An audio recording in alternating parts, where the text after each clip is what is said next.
nih teman-teman barusan udah pusing sama, materi yang dibawain sama Pak Reno nih tadi ya, soal isoman gitu ya, kita ngelihat kanan kiri kita, teman saudara banyak banget yang ikutan, kena Covid gitu ya. Yuk hari ini kita tambahin imun malam hari ini ya, karena kalau dengar berita-berita yang pusing-pusing itu menurunkan imun tubuh. Jadi hari ini Jessica mau bawain happy-happy dan yang bikin semangat teman-teman di rumah, oke? Oke, yang ketiga nih, tadi yang pertama APBN, yang kedua hati yang gembira, yang ketiga Jessica akan banyak interaksi sama teman-teman semua. Jadi nanti Jessica akan panggil namanya. Jadi kalau cuman video off, lalu nanti saya panggil nggak ada orangnya, berarti memang benar nggak dengerin nih. Sometimes kita itu dengerin speaker, ada aja yang bisa didapat. Ya, meskipun cuma sedikit, ada aja yang bisa didapat, teman-teman. Jadi yuk sama-sama uh, kalau lagi kagok juga nggak apa-apa, tapi yang penting dengerin ya. Nanti Jessica akan banyak interaksi, akan panggil namanya, dan akan ajak ngobrol. Oke, yang ketiga. Yang keempat, hari ini Jessica akan sedikit ngasih api ya, sedikit bom ya, dynamite gitu ya, untuk mengebom teman-teman semua yang lagi di rumah, yang lagi dimanapun berada supaya langsung bangun gitu ya teman-teman ya. Nah, hari ini bom-bomnya itu teman-teman boleh capture, nanti boleh hashtag di Instagram Jessica di story ya teman-teman. Nanti ada di materi saya ada Instagram saya. Nanti teman-teman ada kalau dari materi saya itu ada yang suka, teman-teman boleh di capture, tag saya akan ambil 3 terbaik ya teman-teman ya. 5 deh. Oke, 5 terbaik deh hari ini lumayan ada 123 orang. 5 terbaik apa yang kamu dapat dari apa yang Jessica sharing malam hari ini ya, dan benar-benar kena ke hati teman-teman, tulis why, kenapa gitu ya. Nanti mention ke Jessica, 5 terbaik, postingan 5 terbaik akan ngedapetin OVO masing-masing 100.000 dari Jessica. Oke, ready ya teman-teman ya. Lumayan loh OVO 100.000 buat beli bakso ya. Oke. Jadi pastikan teman-teman pilih yang terbaik yang memang ngena di hati ya. Jadi nanti aja kalau udah selesai. Jadi nggak usah fokus sama bikin konten-konten sekarang. Nanti aja fokus dulu sampai selesai. Setelah selesai acara, teman-teman boleh bikin. Oke, pilih yang terbaik. Jangan di lock, karena kalau di lock dan Jessica nggak follow balik, itu Jessica nggak bisa repost dan Jessica nggak tahu kalau di tag. Oke, jadi pastikan teman-teman yang ikutan acara malam hari ini, teman-teman tidak dikunci ya akunnya ya. Oke, itu aja. Teman-teman are you ready? Ready ya, langsung aja. Nah, sebelum masuk ke materi, katanya nggak kenal maka nggak sayang, teman-teman. Apakah The Titans Agency yang hadir pada malam hari ini pernah dengerin sharingnya Jessica? Bentar ya, ini AC-nya panas, Jessica mau nyalain AC dulu bentar.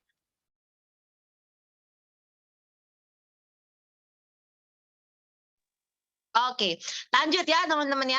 Belum, oke. Belum ya, kayaknya Jessica pernah sharing untuk acara The Titans ya, waktu itu gabungan sama kayaknya Rising Star kalau nggak salah ya teman-teman ya. Tapi anyway hari ini materinya juga berbeda, itu juga udah lama juga gitu ya. Pernah di Pro Pusat sudah, oke thank you yang udah gitu ya. Jessica nggak berlama-lama karena Jessica kita joinnya udah agak terlambat, karena kita dengerin isoman-isoman dulu. Oke, jadi Jessica percepat aja. Oke, teman-teman yang di Jawa Timur, Surabaya, Jember, di sini juga banyak teman SMP dan SMA saya. Ya, ada tadi yang PM di Instagram saya, ternyata dia teman SMA saya juga ya. Hai Vivin, ya. Oke, senang banget hari ini bisa ketemu sebagian dari teman-teman SMP dan SMA saya. Luar biasa banget rasanya di Prudential itu ya.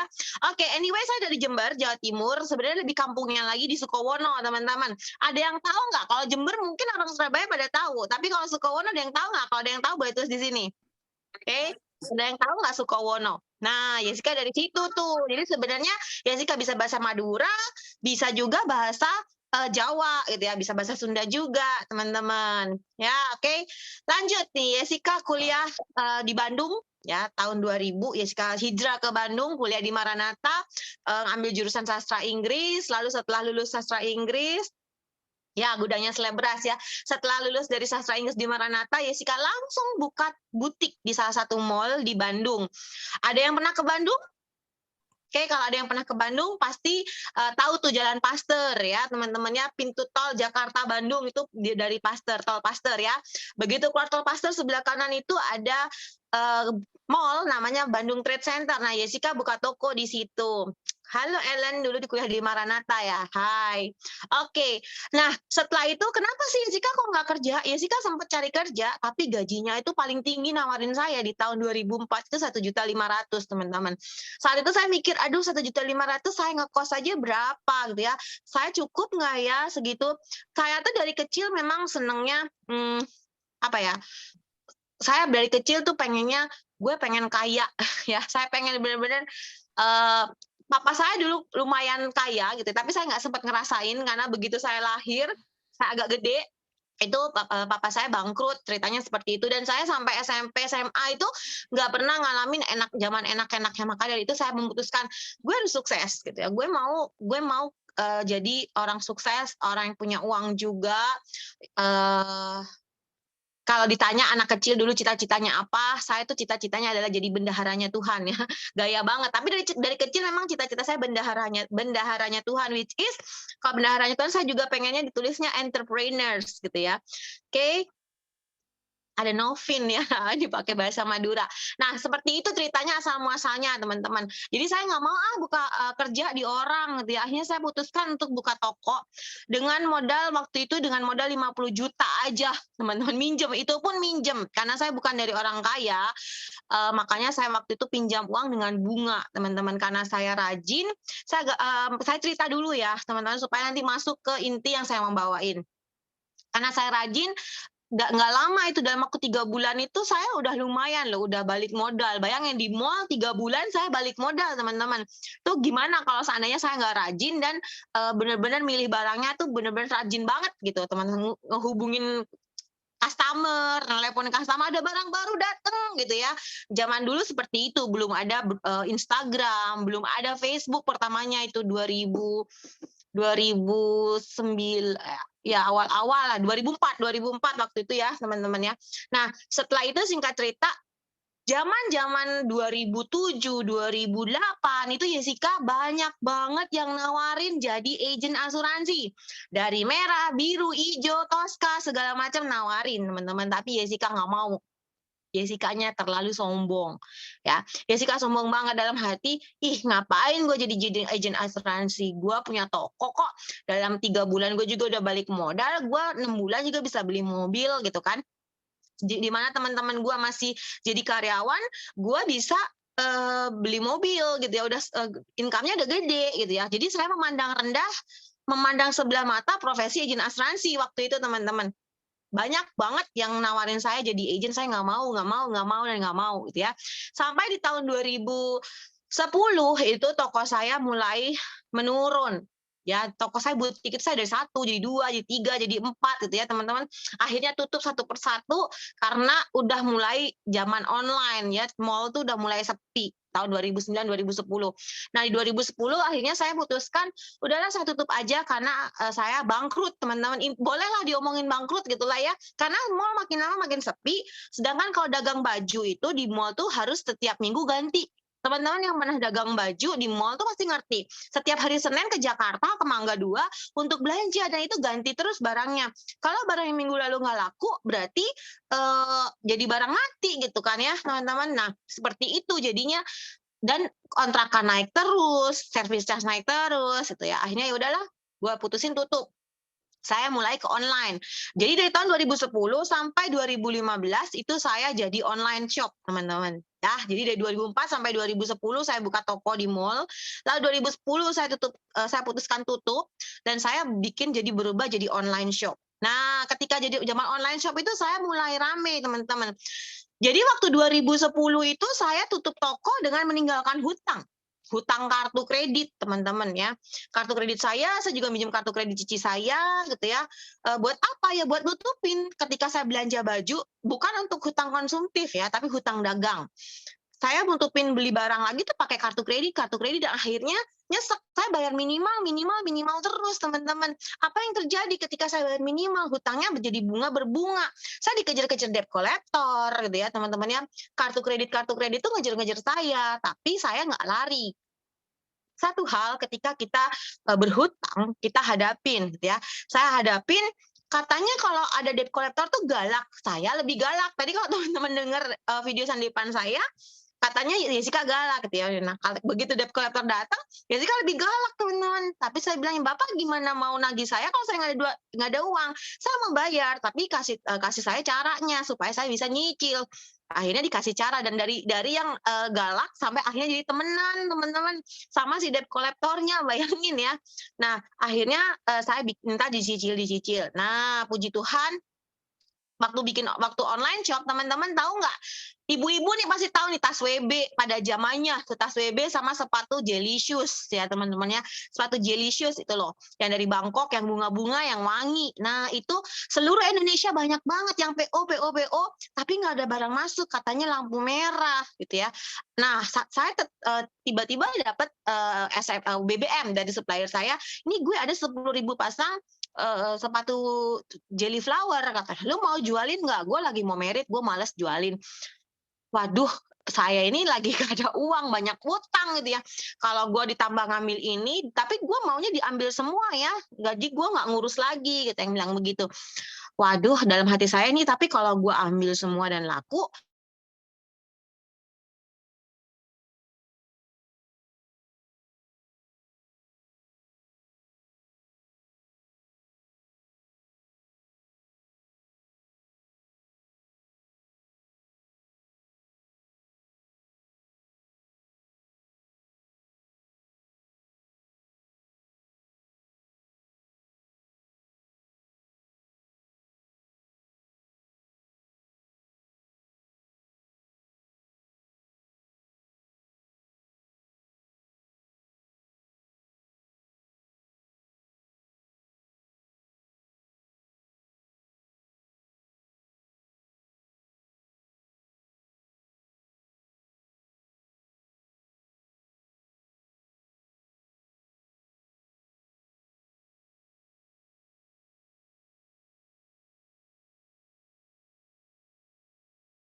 ini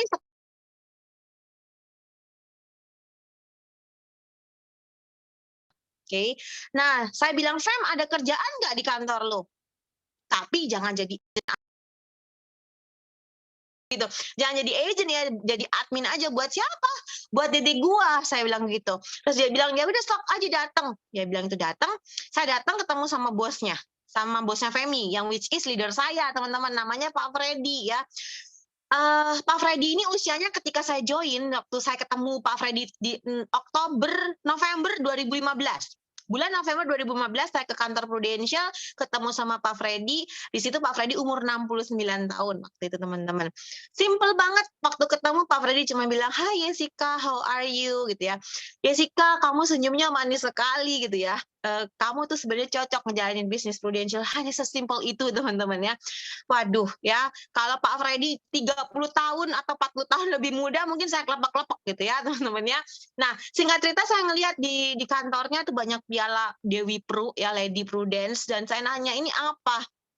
Ini perjalanan saya selama berapa belas tahun sama Prudential, saya udah 36 negara. Ya udah 36 negara, 5 benua bersama Prudential, dan income saya waktu itu saya nggak tahu waktu itu Pak Freddy nunjukin apa, bulan apa gitu ya, pokoknya di akhir tahun itu si Femi nunjukin ini loh income-nya Pak Freddy, waktu itu dikasih lihat slip tax-nya itu 750 juta satu bulan teman-teman ya. Hah gitu ya, saya bilang itu uang semua gitu ya. Oke lah, waktu itu dibilang ya udahlah saya coba join. Hanya sesimpel itu teman-teman, nggak sampai setengah jam saya memutuskan untuk join. Padahal sebelumnya saya diajakin sana sini kagak mau teman-teman. Kenapa ya? Itu juga pelajaran buat teman-teman. Saya itu jadi nasabah di teman saya namanya Serdon, Doni Permana, ya di Bandung juga. Eh dia itu ngerekrut saya hanya untuk jadi nasabah, tapi dia nggak ngerekrut saya jadi agent. Ya, itu juga saya nanya kenapa nggak ngerekrut ya karena gue nggak ngerasa lu mau ngejalanin bisnis ini gitu ya. Dan banyak teman-teman yang lain yang rekrut sebelumnya itu dia mereka kenapa kok lu nggak mau lah nggak mau sama lu nggak follow up gue. Nah ini pelajaran buat saya dan teman-teman. Orang yang hari ini kita ajak belum mau belum tentu besok nggak mau teman-teman. Nah itu dia right moment, right man, right place. Saat itu akhirnya saya memutuskan join Prudential di November 2015 dan AAJI di Desember 2015. Nah, awal cerita di Januari 2016 saya langsung ada tanggal 4 Januari itu saya ingat banget hari pertama masuk ke kantor belum ada goal setting. Teman-teman kalau misalnya di awal Januari itu biasanya Prudential agency itu ngadain namanya goal setting. Kalau goal setting itu saya tanyain leadernya nanya ke agentnya, lu goalnya apa gitu ya? Tulis di sini nanti tempelin di tembok gitu ya, dikejar selama setahun ini. Itu saya enggak teman-teman tanggal 4 Januari saya nanya ke Pak Freddy, sebenarnya saya di Prudential ini apa yang harus saya kejar? Jadi saya itu ketika saya memutuskan join di November 2015, ketika pulang ke rumah saya bilang ke suami saya, San, namanya Sandi ya, San, gue tuh nanaonan sih join Prudent, nanaonan teh ngapain sih gue join Prudent gitu ya. Nah, tapi Sandi ini untungnya wise banget dia bilang, kamu kan nggak ada salahnya nyoba gitu kan ya, nggak ada salahnya mencoba. Gue yakin sih lu ngerjain apa juga bisa. Dia bilang begitu. Ya, kalau kamu udah nyoba, cobalah yang benar. Jangan cuman sekedar coba-coba doang. Nah, bedakan teman-teman di sini ada agent baru nggak? Kalau ada agent baru boleh nih tulis di sini. Ya, saya ya, agent di bawah 3 bulan, agent di bawah 6 bulan, agent di bawah 1 tahun gitu ya. Boleh tulis diketik di sini. Ketika bedakan mencoba dengan coba-coba. Ketika kamu mencoba, berarti kamu memberikan sepenuh hati, sepenuh pikiran, sepenuh tenaga, sepenuh energi untuk mencoba. Kalau kamu coba-coba, icip-icip kayak kamu beli makan cuma ngicip sedikit doang gitu ya. Kamu nggak ngasih yang terbaik di sini gitu. Nah, that's why bedakan. Saat itu saya benar-benar mau coba, ya udahlah gue coba gitu ya. Ketika kamu mencoba sesuatu, when you decide to try something gitu ya, teman-teman ya. Give your best shot, teman-teman. Lakukan yang terbaik. Saya langsung tahu, kamu harus tahu goal kamu apa di sini. Kamu di Prudent ini mau ngejar apa? Kalau kamu nggak tahu apa yang kamu kejar di Prudential, mendingan kamu keluar aja dari sekarang, karena kamu akan buang-buang waktu. Ya, makanya saya tanya teman-teman, lu goalnya apa di Pro? Ada yang mau lu kejar nggak di sini?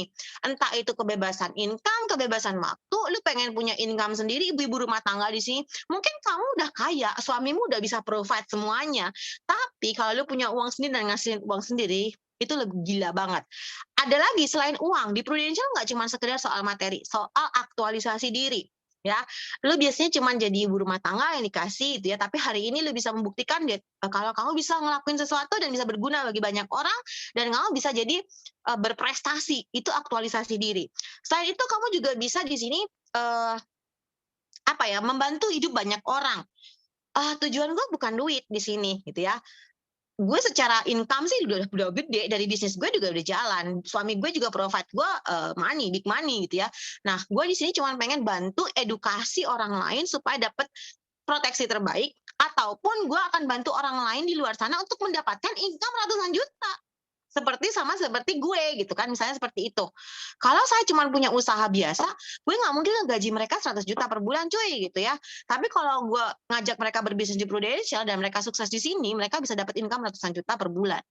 Ya, nah beda-beda sih teman-teman. Tapi yang pasti lu harus tahu goal lu apa di sini.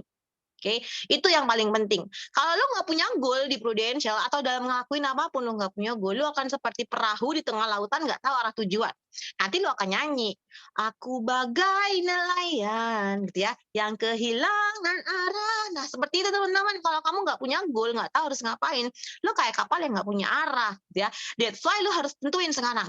Malam hari ini temuin leadernya dan lu catat sendiri, lu goalnya apa di Prudent. Ya, buat teman-teman yang baru join ataupun yang sudah join lama tapi lu bingung sekarang kenapa ngapain, lu atur lagi gitu ya. Lu punya goal di Prudential itu apa sih sebenarnya? Itu. Oke? Nah, langsung lagi back to topik lagi. Saya langsung nanya Pak Freddy, apa yang sebenarnya harus saya kejar di Prudential? Ya, saya bilang Saya ini pengen tahu apa yang harus saya kejar di sini, karena kalau saya nggak ngejar apa-apa, saya nggak tahu harus mau ngapain gitu kan.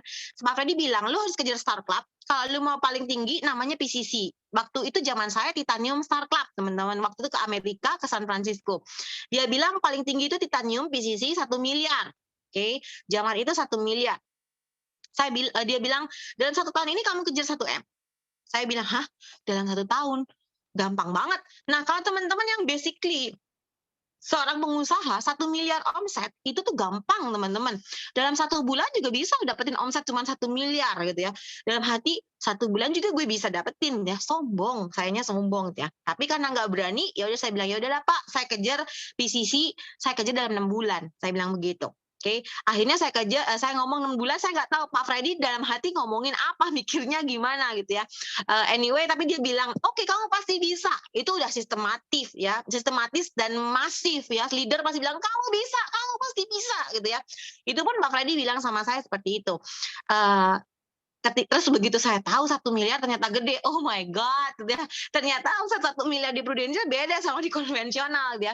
Tapi karena saya udah bilang bisa, saya mau kerja dalam 6 bulan, saya harus tepatin janji saya. Betapa banyak agent di Prudential, nggak di Titan sih, nggak ada yang seperti itu. Di Prudential itu banyak banget yang suka gombalin diri sendiri. Ketika ditanya leader, lu mau apa? Gue mau kejar London, gue mau kejar AAD. Tapi pada perjalanannya lu nggak usahain untuk kejar AAD ataupun kejar London. Ayo ngaku ya, betapa banyak orang-orang seperti itu ngegombalin diri sendiri. Cukup aja Kang Ghosting yang suka ngegombalin lu ya. Lu jangan ngegombalin diri lu sendiri, teman-teman. Ya, oke, janji ya kita nggak ngegombalin diri sendiri. Nah, itu dia. Saya lalu bilang, oke, saya mau kejar PCC. Lalu selain itu, Jessica, kamu harus kejar yang namanya UM, Unit Manager. Hari ini AAD namanya, ya, Associate Agency Director. Lu kejar, dikasih tahu caranya seperti ini waktu itu ya, 4 agent minimal 30 juta gitu kan. Nah, saya bilang oke, saya akan kejar naik UM, SUM, AM. Loh Pak, kalau Bapak ini posisinya apa? Saya ini udah senior agency manager gitu ya. Kalau sekarang executive agency director lah, senior agency director lah gitu ya. Oh, oke. Lalu setelah itu kalau punya kantor namanya apa Pak? Itu jadi GA owner atau KPM owner ya, yang punya kantor. Oke Pak, saya akan naik UM, SUM, AM, dan dalam 5 tahun saya akan menjadi KPM owner. Nah, jadi ketika saya baru memulai bisnis Prudential, saya udah tahu apa tujuan saya di bisnis ini, teman-teman. Saya pasti PCC dalam 6 bulan, saya akan naik UM, SUM, AM, dan saya akan menjadi KPM owner dalam 5 tahun maksimal. Dan itu semua saya penuhi dan saya aktif satu persatu. Bahkan saya menjadi KPM owner di tahun keempat saya. Ya, sekali lagi menjadi KPM owner itu bukanlah tujuan akhir di bisnis ini. Nggak semuanya, bisnis ini adalah tujuannya adalah membangun kerajaan bisnis sebesar-besarnya. Menjadi KPM owner bukan tujuan dari bisnis ini. Hanya waktu itu saya memang pengennya mengucapkan hal seperti itu. Karena sudah mengucapkan hal seperti itu, maka saya memenuhinya gitu ya teman-teman ya. Dengar ya inti maksud saya ya seperti itu. Oke, balik lagi. Nah, akhirnya mulailah ya di Januari itu saya memperjuangkan sampai akhirnya saya benar-benar 6 bulan mencapai posisi. Saya nggak ceritain karena waktunya nggak akan cukup. Kalau saya satu cerita panjang dan sampai jam 12 malam. Teman-teman The Titans bisa ngantuk teman-teman ya. Tapi nanti kalau teman-teman mau tanya jualan ke siapa pertamanya, gimana ngomongnya awal-awal, sedangkan zaman itu jualannya cuma PHS gitu ya, ISCC, CCB, nanti boleh ditanya jawab. Intinya adalah seperti itu. Oke, jadi itulah awal mula saya join Prudential, teman-teman. Oke, lanjut langsung ke materi. Ya, karena saya waktunya nggak banyak nih, jadi saya langsung ke materi. Oke, boleh materi saya, Willy? Oke.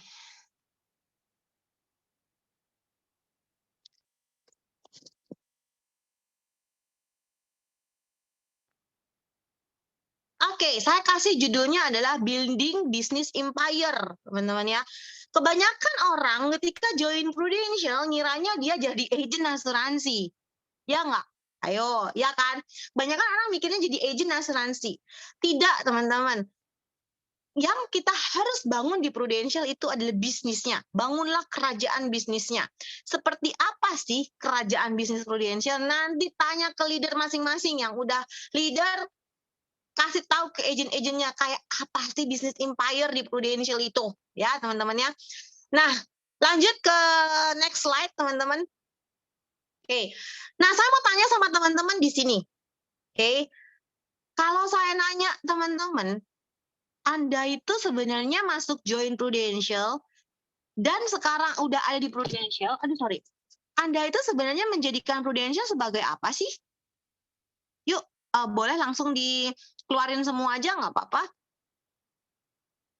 Oke, teman-teman tanya sendiri ya, kerjaan. Oke, ada satu pekerjaan, berarti Novi nomor 1, pekerjaan, karir, dan bisnis. Oke, teman-teman semuanya ya. Anda memilih menjadikan Prudential itu sebagai apa? Pekerjaan kah? Karir kah? Bisnis kah? Oke, ada yang jawab pekerjaan, ada yang jawab karir. Nggak ada yang salah, teman-teman. Kagak ada yang salah, oke? Tambang berlian, oke ya. Oke, yuk kita lihat sama-sama. Koreksi, introspeksi masing-masing. Kalau lu jadiin sebagai pekerjaan, lu seperti ini. Kalau lu seperti ini, lu jadikan Prudential sebagai apa? Ya, ada yang bisnis, ada yang bangun passive income. Oke, yuk kita lihat yuk orang-orang yang menganggap Prudential sebagai pekerjaannya itu akan ngelakuin seperti apa sih? Coba kita lihat. Nah, ini dia. Kalau kamu ada tipikal orang yang kalau cocok dikerjain, gue coba-coba deh. Gue coba deh, kalau cocok gue kerjain. Kalau nggak cocok, udah aja gue lepas. Nah, kalau kamu ada di antara orang-orang yang seperti ini, berarti kamu cuman menganggap Prudential itu cuman sebagai pekerjaan biasa. Kalau misalnya gue nggak cocok, ya udah. Gitu ya. Oke, kalau gue cocok ya gue lanjutin. Nah, itu orang-orang yang anggap sebagai Prudential sebagai pekerjaan. Oke, next. Nah, dan orang-orang yang menganggap Prudential sebagai pekerjaan itu, selain misalnya nggak cocok dikerjain, kalau misalnya nggak cocok dikerjain, biasanya kalau training itu kudu diingetin, nanti training sama Jessica, nanti ada meeting sama Jessica jam segini, jam 19 gitu ya, jam 19.30, jam 19.29, ayo join, udah mulai, ayo join, udah dimulai itu ya. Masih orang yang masih nggak terlalu nganggap, itu masih orang yang menganggap Prudential cuma sebagai pekerjaan biasa. Nah, kenapa sih saya pengen detailin ini? Karena ini penting, karena menentukan behavior kita ketika memandang Prudential, teman-teman, dan ngerjain bisnis Prudential ini gitu ya. Oke, yang kedua, kalau kamu menganggap Prudential ini sebagai karir. Nah, yuk kita lihat yuk, kalau karir. Nah, oke, yang pekerjaan masih ada nih ya. Biasanya orang ini menunggu instruksi dari leader ya. Mau meeting diinstruksi, mau training harus diinstruksi. Ayo, kamu tulisin loh. Tulis orang namanya yang mau di prospektus apa. Ayo WA ono toh. Nah, biasanya orang-orang seperti itu orang yang masih harus disuapin segala macam, itu menganggap pekerjaan. Kalau lu nggak nganggap kalau lu nganggap ini bisnis, nggak akan seperti itu. Oke ya. Nah, orang yang cenderung tidak mandiri dan gampang pindah-pindah, ini cuma menganggap Prudential cuma it's a job. Oke, next slide. Nah, kalau teman-teman menganggap Prudential sebagai karir, ciri-cirinya biasanya seperti ini. Oke, dia akan lebih disiplin sama diri sendiri. Oh, waktunya training, gue training ah. Oh, ada waktunya meeting, si Ilmu Novi ngundang Jessica hari ini. Oke, gue mau datang, gue mau hadir karena gue pengen dapat ilmu.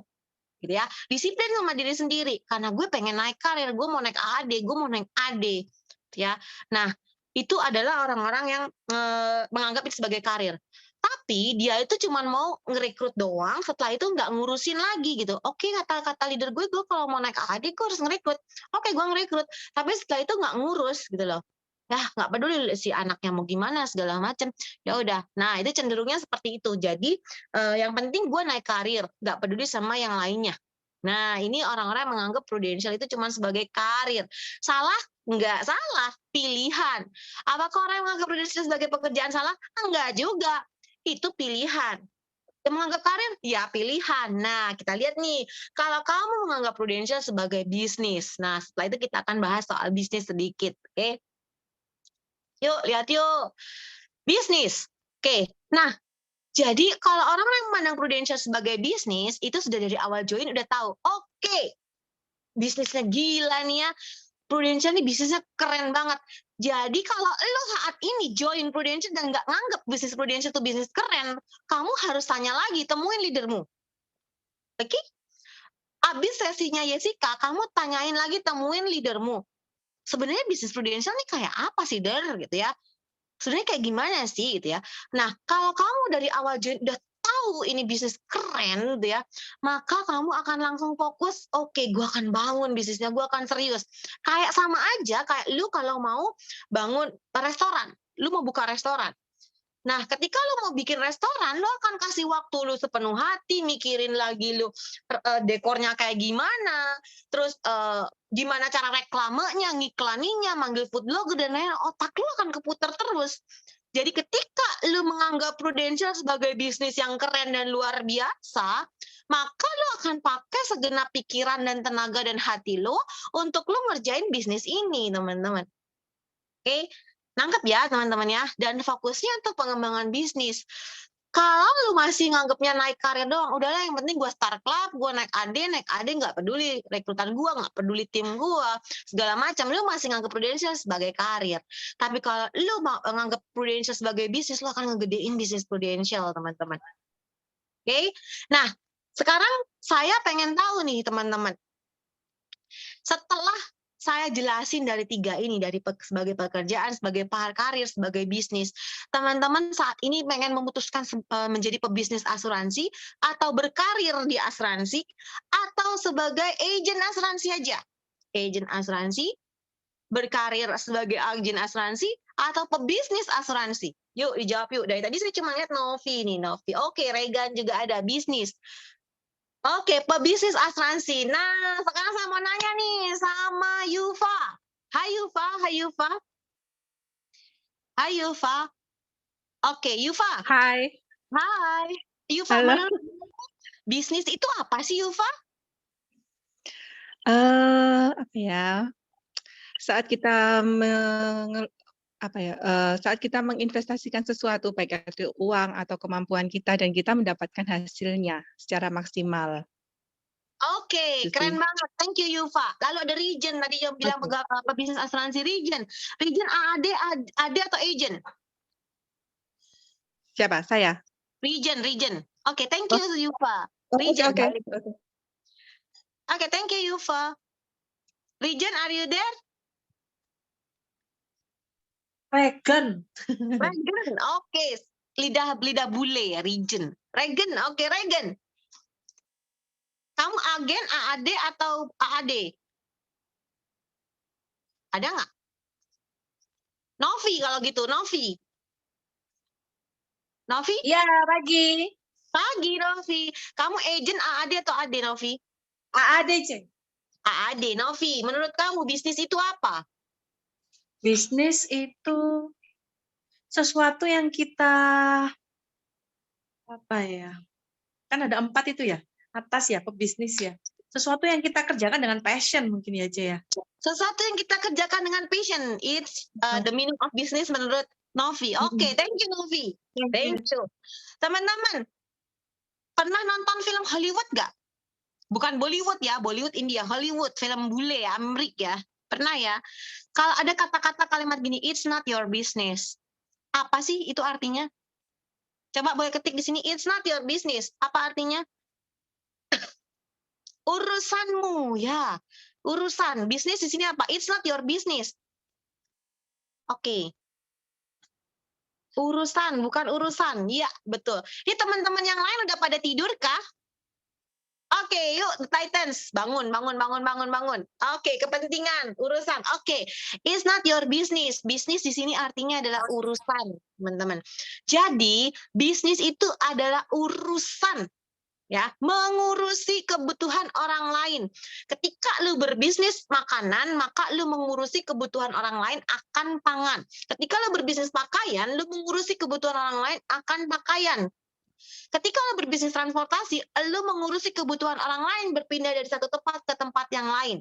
Itu adalah bisnis. Nah, sekarang nih saya mau nanya nih sama teman-teman yang lain lagi. Ada siapa ini? Ada Rian Mahardika Waskita. Rian, halo. Siap. Iya, Rian, Je. Menurut Rian, bisnis yang bisnis yang keren dan layak untuk diperjuangkan itu bisnis seperti apa sih? Kalau kamu berbisnis nih, kalau kamu mau berbisnis, kamu punya uang 10 M, kamu mau bisnis yang seperti apa yang mau Rian kerjain? Bisnis yang pasti profit sih, Ci ya. Untuk jangka untuk long term ya. Long term. Oke, Yes. apalagi? Bisa bermanfaat buat orang banyak sih ya. Bermanfaat buat orang banyak. Oke, thank you. Ada Nanang Riyadi. Halo Nanang Riyadi, thank you ya. Nanang Riyadi, are you there? Nanang Riyadi, gak ada. Nini SB9 yang profile picture-nya cowok ganteng nih. Nini SB9 ada? Halo. Gak ada ini?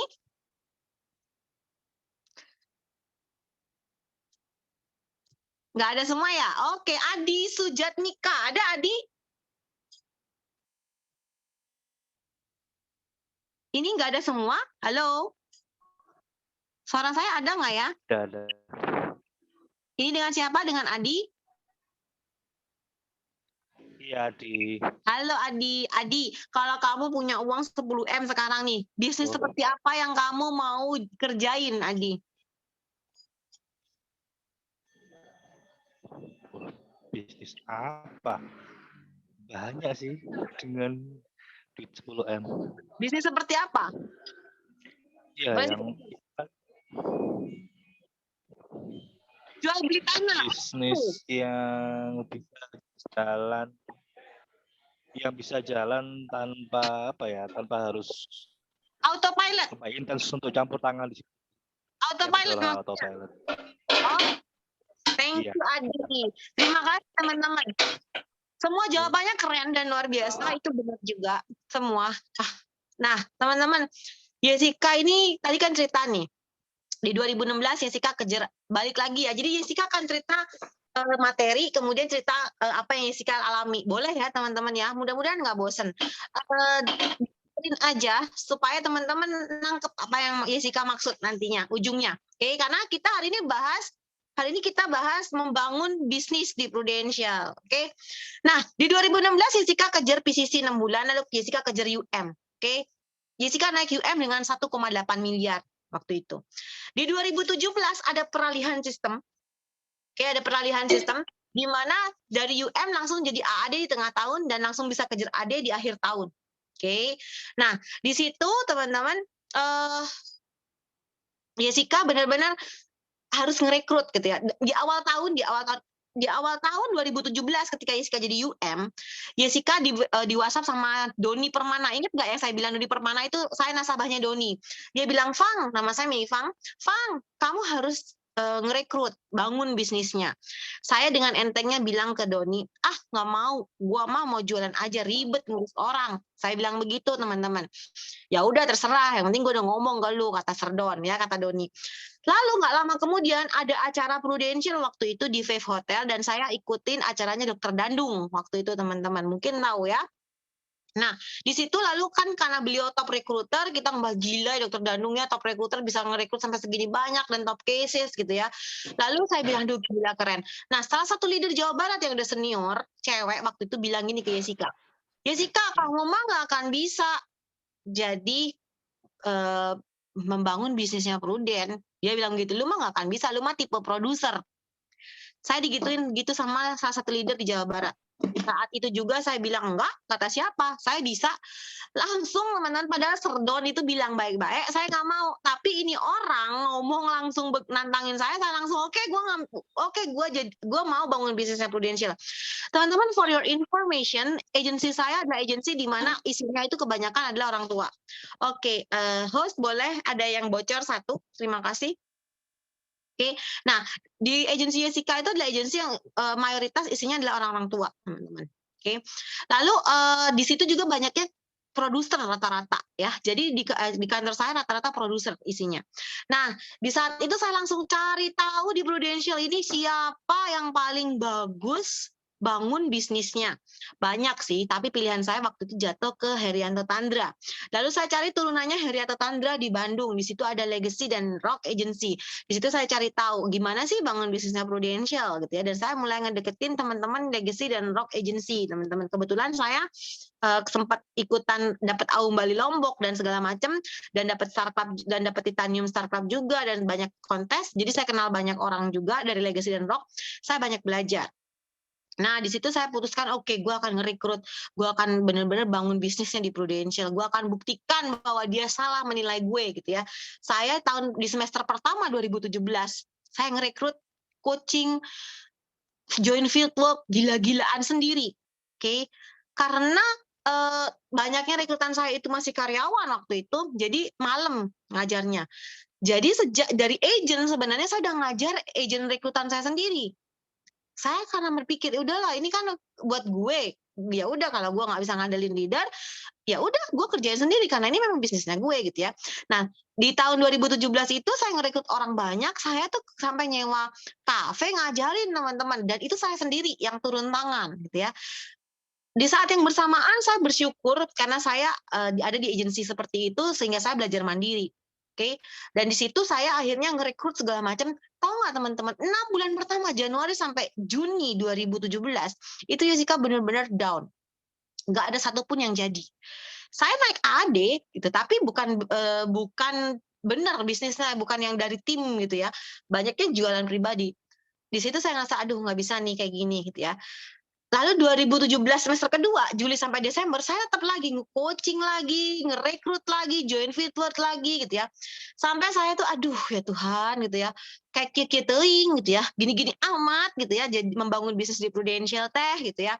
Sampai sering nangis sendiri segala macem gitu ya. Sampai kayaknya aduh lah udahlah gitu. Sampai saya PCC loh, tahun kedua saya PCC karena saya ngejar Santorini. Saya PCC dan saya naik agency director. Waktu itu naik AD di tahun itu 1,350 karena kan sekaligus. Buat orang lama tahu ya, yang orang baru mah udahlah gitu. 1,350 saya capai naik agency director dengan naik dengan 1,4 M aja. Bayangin saya naik UM 1,8. Saya naik AD hanya dengan 1,4 sekian, teman-teman. Ya, saya memikir, aduh Tuhan gitu ya, gimana ini ya, padahal gila gitu ya, gue teh kerjanya mati-matian gitu ya, kaki jadi kepala jadi kaki, lebih gila kerja 2017, tapi kenapa kok omset gue pribadi sendiri turun. Saya 2016 omset pribadi 1,471, naik UM 1,8, tahun 2017 pribadi 1M lebih dikit, naik AD dengan hampir 1,47114 sekian lah gitu ya. Berarti kan sebenarnya turun, benar nggak sih? Ya nggak, padahal kerja saya lebih gila dari 2016. Saat 2017 itu, teman-teman, padahal saya PCC 2 kali, saya sempat down. Bayangin, udah PCC 2 tahun berturut-turut, saya down. Saya mungkin hari ini teman-teman juga ngerasain apa yang Jessica rasain. Aduh, kenapa sih kayak gini-gini amat? Sama, sempat mau keluar, yes. Aduh, udahlah, gua mah nggak ngerjain Prudential juga bisa kok. Gua ngerjain yang lain juga bisa kok. Gua dagang apa juga bisa kok. Nggak harus di Prudent. Lalu di 2018 awal, ya, ketika saya udah jadi agency director, naik AD, saya tuh pengen udahlah gue mah nggak mau biarin lah gitu, nggak mau bisnis, nggak mau ngurusin lagi lah gitu ya. Tapi saya nggak mau pakai hati, nggak mau baper gitu ya. Saya memutuskan pakai logika. Nah, di situ saya cari seminar bisnis, teman-teman. Saya akhirnya ikutan seminar bisnis. Nah, di seminar itu bagus banget gitu ya, di salah satu hotel, saya lupa pembicaranya, beliau bilang gini materinya waktu itu ya, hari Jumat dan Sabtu. Kalau lu mau berbisnis guys, ibu-ibu bapak-bapak, kalau Anda mau berbisnis, carilah bisnis yang masuk dalam 3 kategori ini. Bisnis yang layak untuk kamu perjuangkan mati-matian, itu adalah bisnis yang memenuhi 3 kriteria ini. Yang pertama adalah bisnis yang bisa di-franchise-kan. Bisa di-franchise-kan, teman-teman. Oke. Katanya lu kalau bisnisnya mau gede itu harus banyak buka cabang. Oke. Tapi kalau lu bisnis konvensional buka cabang gitu ya, untuk buka 1 cabang itu harus keluarin modal lagi gitu kan ya. Sama sih, banyak kalau bisnis franchise kayak Indomaret segala macam jadi banyak gitu ya. Nah, pokoknya segala macam lu kalau mau berbisnis carilah bisnis yang bisa di-franchise-kan. Karena itu akan bisa banyak cabang ya. Ngerti ya, nangkep ya maksudnya? Itu yang pertama. Dan kalau mau berbisnis nih, saya mau nanya sama Joyce. Ada Joyce Evelyn. Joyce Evelyn, kalau lo mau berbisnis, lo lebih milih mana? KFC atau CFC? Joyce. KFC. Kenapa KFC? Jelas lebih terkenal di mana-mana aja. Nah, kalau lo mau berbisnis franchise, carilah bisnis franchise yang sudah punya brand. Itu yang pertama. Oke. Bapak-bapak, ibu-ibu, kalau lo mau berbisnis, bisnis yang worth it untuk diperjuangkan mati-matian adalah bisnis yang bisa di-franchise-kan dan sudah punya nama. Oke. Yang kedua, kalau lo mau berbisnis, carilah bisnis yang ada royaltinya. Ya, maksudnya gimana ya? Dia ngasih contoh tuh gampang banget, simple banget. Joyce, lo jago bikin jus apuket, Joyce. Ya, Ji. Lo buka toko jus apuket, rame pol, ngantri-ngantri. Iya. Okay? Tapi lo ditawarin sama Novi, ya. Jen, ajarono aku bikin apuket seperti kamu, jus apuket seperti kamu. Nanti dari penjualanku 1 gelas, kamu tak kasih royalti. Tapi ya lu Cece mau buka toko ya bukaan nggak apa-apa. Tapi aku mau buka toko Cece ajarono aku sampai bisa bikin jus apuketnya seperti Cece. Nanti dari setiap penjualanku aku ngasih ke Cece juga royalti. Dan itu ada sistemnya. Nah, Jane sendiri mau yang mana? Mau jualan sendiri terus atau mau jualan sendiri plus ngajarin orang dan dapat royalti? Jualan sendiri dan ngajarin orang dan dapat royalti. Yes, gitu ya. Itu dia, harus ada royaltinya. Thank you, Jane. Yang ketiga, kalau lo mau berbisnis, carilah bisnis yang bisa diwariskan sekalipun anak cucumu nggak bisa ngerjain dan nggak mau ngelanjutin. Betapa banyak bisnis di luar sana, toko besi lah, kebun kelapa sawit lah, segala macam lah. Itu generasi pertama sukses, generasi kedua mundur, generasi ketiga habis. Betapa banyak yang seperti itu. Singkat banget kemarin ketemu sama teman saya yang ke sekolah di Aussie. Dia balik ke Medan, dia papanya punya kebun kelapa sawit, gitu ya. Dia balik ke Medan dan saya tanya, loh, lo ini bakal pulang, papanya sakit stroke. Terus saya nanya, lu bakal pulang dan stay di Medan terus? Enggak, gue cuma mau jadi anak hau. Selama anak hau tuh anak baik, selama bapak gue sakit, gue akan datang nemuin. Nanti kalau bapak lu nggak ada gimana? Gue jual kelapa sawitnya, gue akan stay di Aussie. Bayangin teman-teman, bapaknya kalau dengar saat itu juga bisa langsung pergi kayaknya pergi ke alam lain gitu ya teman-teman ya. Nah, seperti itulah teman-teman. Ya, betapa banyak bisnis di luar sana yang karena anak cucunya nggak mau, nggak suka, nggak bisa ngelanjutin, akhirnya habis. Nah, si speakernya waktu itu carilah bisnis yang bisa diwariskan sekalipun anak cucumu nggak mau ngelakuin. Langsung saya duduk merenung, teman-teman. Merenung dan mikirin, bisnis yang bisa di-franchise-kan. Bisnis Prudent ini bisnis franchise nggak sih? Bisnis franchise, teman-teman. Ketika lu lulus AAJI, lu udah bisa langsung jualan produknya Prudential. Dan lu juga bisa langsung ngajak orang berpartner bisnis bersama lu di Prudential, teman-teman. Prudential punya nama nggak? Punya nama banget. Brand nomor 1 di Indonesia. Jadi masuk nggak kategori bisnis nomor 1? Masuk. Yang kedua, royalti. Kalau lu ngerekrut orang, lu jadi AD dan tim lu jalan, lu dapat royalti, lu ngajarin sampai berbusa, nyuruh training, nyuruh segala macam. Kalau anak lu jalan, lu dapat royalti nggak? Dapat. Berarti masuk nggak kategori kedua? Masuk, cuy. Centeng lagi. Ketiga, bisa diwariskan sekalipun anak cucumu nggak mau dan nggak suka melanjutin bisnis ini. Teman-teman, begitu lo agency director, lo akan ditawarin surat suksesi. Siapa yang akan jadi penerus lo, ahli waris lo kalau lo sampai nggak ada? Income yang dari tim lo semuanya itu akan jatuh ke lo. Seperti almarhum Wong Agus yang kemarin meninggal, almarhum Pak Andri dan segala macam yang kemarin meninggal. Semua income-nya otomatis akan jatuh ke istrinya ataupun anaknya, sekalipun nggak ngelanjutin. Nah, kalau Wong Agus istrinya ngelanjutin di bisnis Prudential, teman-teman ya. Tapi Wong Agus masuk. Nah, mungkin Iya. teman-teman udah tahu ceritanya atau enggak juga. Saya mau kasih cerita, waktu saya berbagi cerita ini di Medan, di tempatnya Ko Darwin Cemerlang ya, waktu itu saya cerita di Pru Aini, terus Ko Darwin teringatlah sama Dokter Sufina. Dokter Sufina itu adalah perekrutnya Dokter Arifin. Oke, kalau teman-teman tahu, jadi Dokter Sufina, Dokter Arifin, Darwin Cemerlang, gitu ya, Darwin Cemerlang. Nah, Dokter Sufina itu join Prudential tuh tahun 2000. Ya, tahun 2000. Dokter Arifin 2001, Darwin Cemerlang 2002. Oke. 2008 Dokter Sufina lumpuh karena kena stroke dan nggak kerja lagi sampai 2017. Oke, benar-benar cuman jadi orang ya lumpuh aja begitu ya, teman-temannya nggak ngerjain lagi. Ngerjain Prudential cuma dari 2000 sampai 2008. 8 tahun. Teman-teman, ketika tahun 2017 meninggal, Dokter Sufina itu mewariskan kerajaan bisnisnya kepada anaknya yang masih SMP. Tahu nggak dia mewariskan apa? 700 leader. Dokter Sufina mewariskan 700 leader. Anggap aja masing-masing leadernya itu ngasih omset 1 miliar doang. Ya, anggap aja 1 miliar doang. Masing-masing leader ya, masing-masing grup leader ngasih 1 M. 700 M kali 10% berapa?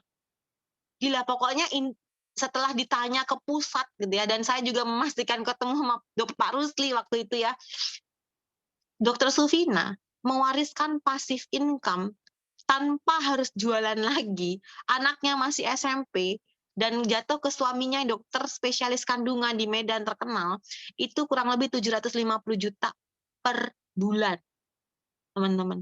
Kerjanya cuma 8 tahun, mewariskan 700 leader di 2017. 2018 bisa naik? Bisa lah. 2019 naik? Naik lah. 2021 naik nggak itu? Naik lah. Kebayang nggak? Ini loh gilanya bisnis Prudential, teman-teman. Itu kalau lu ngerjain Prudential sebagai bisnisnya. Ngeri ya, merinding ya. Itu loh bisnisnya Prudential, bukan bisnis ecek-ecek. Bisnisnya Prudential tuh bisnis luar biasa. Jadi, balik lagi. Dari 3 kategori ini, Prudential masuk semua kriteria nggak? Masuk? Masuk, teman-teman. 1 masuk, 2 masuk, 3 masuk. Lalu besoknya hari Minggu saya ke gereja, teman-teman. Di situ pendetanya bilang, yes, Bapak Ibu, kalau Anda mau berbisnis, carilah bisnis yang bisa bermanfaat bagi orang banyak dan membuat Anda menjadi orang yang lebih baik. Masuk kategori keempat. Prudential bikin kita lebih baik nggak? Ya, setiap hari Sabtu atau Senin, agensi akan undang orang memberikan motivation, kasih hal-hal positif, dikasih training, kasih semangat, positif mindset, mendoakan nasabah supaya sehat, benar-benar ngandelin Tuhan lagi untuk closing, ya kan? Masuk nggak kategori yang keempat? Masuk. Jadi bisnis Prudential itu masuk semua kategori bisnis yang layak untuk diperjuangkan. Meskipun berat, meskipun challenging, bisnis ini layak untuk diperjuangkan. Saya nggak bilang bisnis Prudential itu mudah, tapi bisnis ini bisnis yang layak untuk diperjuangkan, teman-teman. Kalau bisnis ini gampang, akan banyak orang di luar sana yang bisa ngerjain. Lalu apa hebatnya? Apa kerennya? Justru karena ini challenging, maka income-nya gede banget. Kalau lu mau dapat yang gampang-gampang, ya income-nya gampang-gampang. Kecuali lu mau jualan sabu, narkoba, jualan cewek, ya itu gampang, duitnya gede, gitu ya. Nah, teman-teman, gila loh bisnis ini. Bisnis yang keren banget. Jadi kalau lu hari ini susah, challenging banget, lagi berat banget ngebangun bisnisnya, sabar, karena memang ini layak, worth it untuk diperjuangkan. Bangun sekali lagi. Nanti di akhir materi, saya akan kasih teman-teman 7 alasan kenapa lu nggak boleh nyerah ngebangun bisnis ini. Oke? Lanjut kita ya, balik lagi ke sini. Teman-teman di sini, semangat nggak? Semangat? Masih mau lanjut? Masih. Masih ya. Lanjut. Aduh, nih sampai mau jatuh nih ya, saking semangatnya ya teman-temannya. Lanjut ya teman-teman ya. Oke, next. Sayang ya, ini saya benar-benar banyak nyingkat teman-teman ya, karena waktunya nggak banyak. Oke. menjadikan Prudential sebagai pebisnis, maka Anda berpikir dan bertindak sebagai seorang pembisnis dalam menjalankannya. Jangan lu maunya, lu bilang gue pebisnis di sini. Tahu nggak pebisnis itu gimana sih? Pebisnis itu kerjanya kayak karyawan, tapi otaknya muter terus sebagai pebisnis, teman-teman. Tapi disiplinnya disiplin karyawan, teman-teman. Ya, jangan karena lu pebisnis lu lalu nyantai-nyantai. No, apalagi lu masih baru bangun bisnisnya. Oke, waktunya sampai jam 10. Di sini udah jam 10 Bali, berarti 1 jam lagi ya. Oke, saya lanjutin cepet ya. Oke. Teman-teman jangan pergi-pergi dulu ya. Kita masih belum sampai ke makanan pokoknya, baru appetizer-nya nih. Ya, oke, next. Lanjut. Oke. Nah, ini saya nggak akan banyak ngomongin ya, ini mah pola pikir sebagai seorang pebisnis ya, teman-teman ya. Pola pikir sebagai pebisnis saya nggak akan baca satu-satu, baca aja, capture aja. Kita singkatin, teman-teman ya. Oke, next. Nih cara kerjanya ya, kerja keras dan tekun, berani menantang diri sendiri, berani mengambil resiko, percaya diri dalam bekerja. Hati-hati nih, mengambil resiko ini artinya apa? Bukan berarti lu segala macam cara dilakuin hal yang negatif juga enggak. Misalnya lu berani mengambil resiko, oh ini orangnya kayaknya galak ya, tapi udahlah gue coba ya. Aduh gue ngerekrut orang lebih jago dari gue, bisa nggak ya? Ya nggak apa-apa lah, cobain aja gitu ya. Nah seperti itu kurang lebih ya. Percaya diri dalam bekerja. Percaya diri dapat dari apa? Percaya diri akan lu dapat kalau lu ngerti produk, menguasai produk dan menguasai teori bisnisnya di Prudential. Lu akan dapetin semua itu kalau lu rajin training dan rajin ikutin meeting. Teman-teman, kunci sukses di Prudential itu cuma 3. Yang pertama, ikutin sistem training dan Zoom meeting ya, kalau belum offline. Yang kedua, follow the leader, ikutin leader lu. Leader lu ngomong apa, ikutin, karena leader itu adalah orang yang pasti akan pengen lu sukses. Gak mungkin leader itu pengen lu nggak sukses. Yang ketiga, activity. Udah, cuma 3 ini kunci sukses di Prudential. Potong jari saya kalau ada orang yang sukses tanpa melakukan 3 ini. Ya, kalau ada yang sukses di bisnis Prudential tapi nggak mau training, nggak mau ikut meeting, nggak mau ikut sistem, potong jari saya. Ya, jangan cuma jualan pribadi yang saudara ke temen. No, bisnisnya. Ya, bisnisnya. Kalau dia nggak ikutin sistem, nggak ikutin training, nggak ikutin meeting, nggak akan mungkin ada. Kalau nggak aktivitas, apalagi kalau kurang ajar sama leader, waduh, teman-teman, bahaya ya. Ini 3 kesatuan yang nggak bisa dipisah-pisah. Oke? Lanjut lagi, next.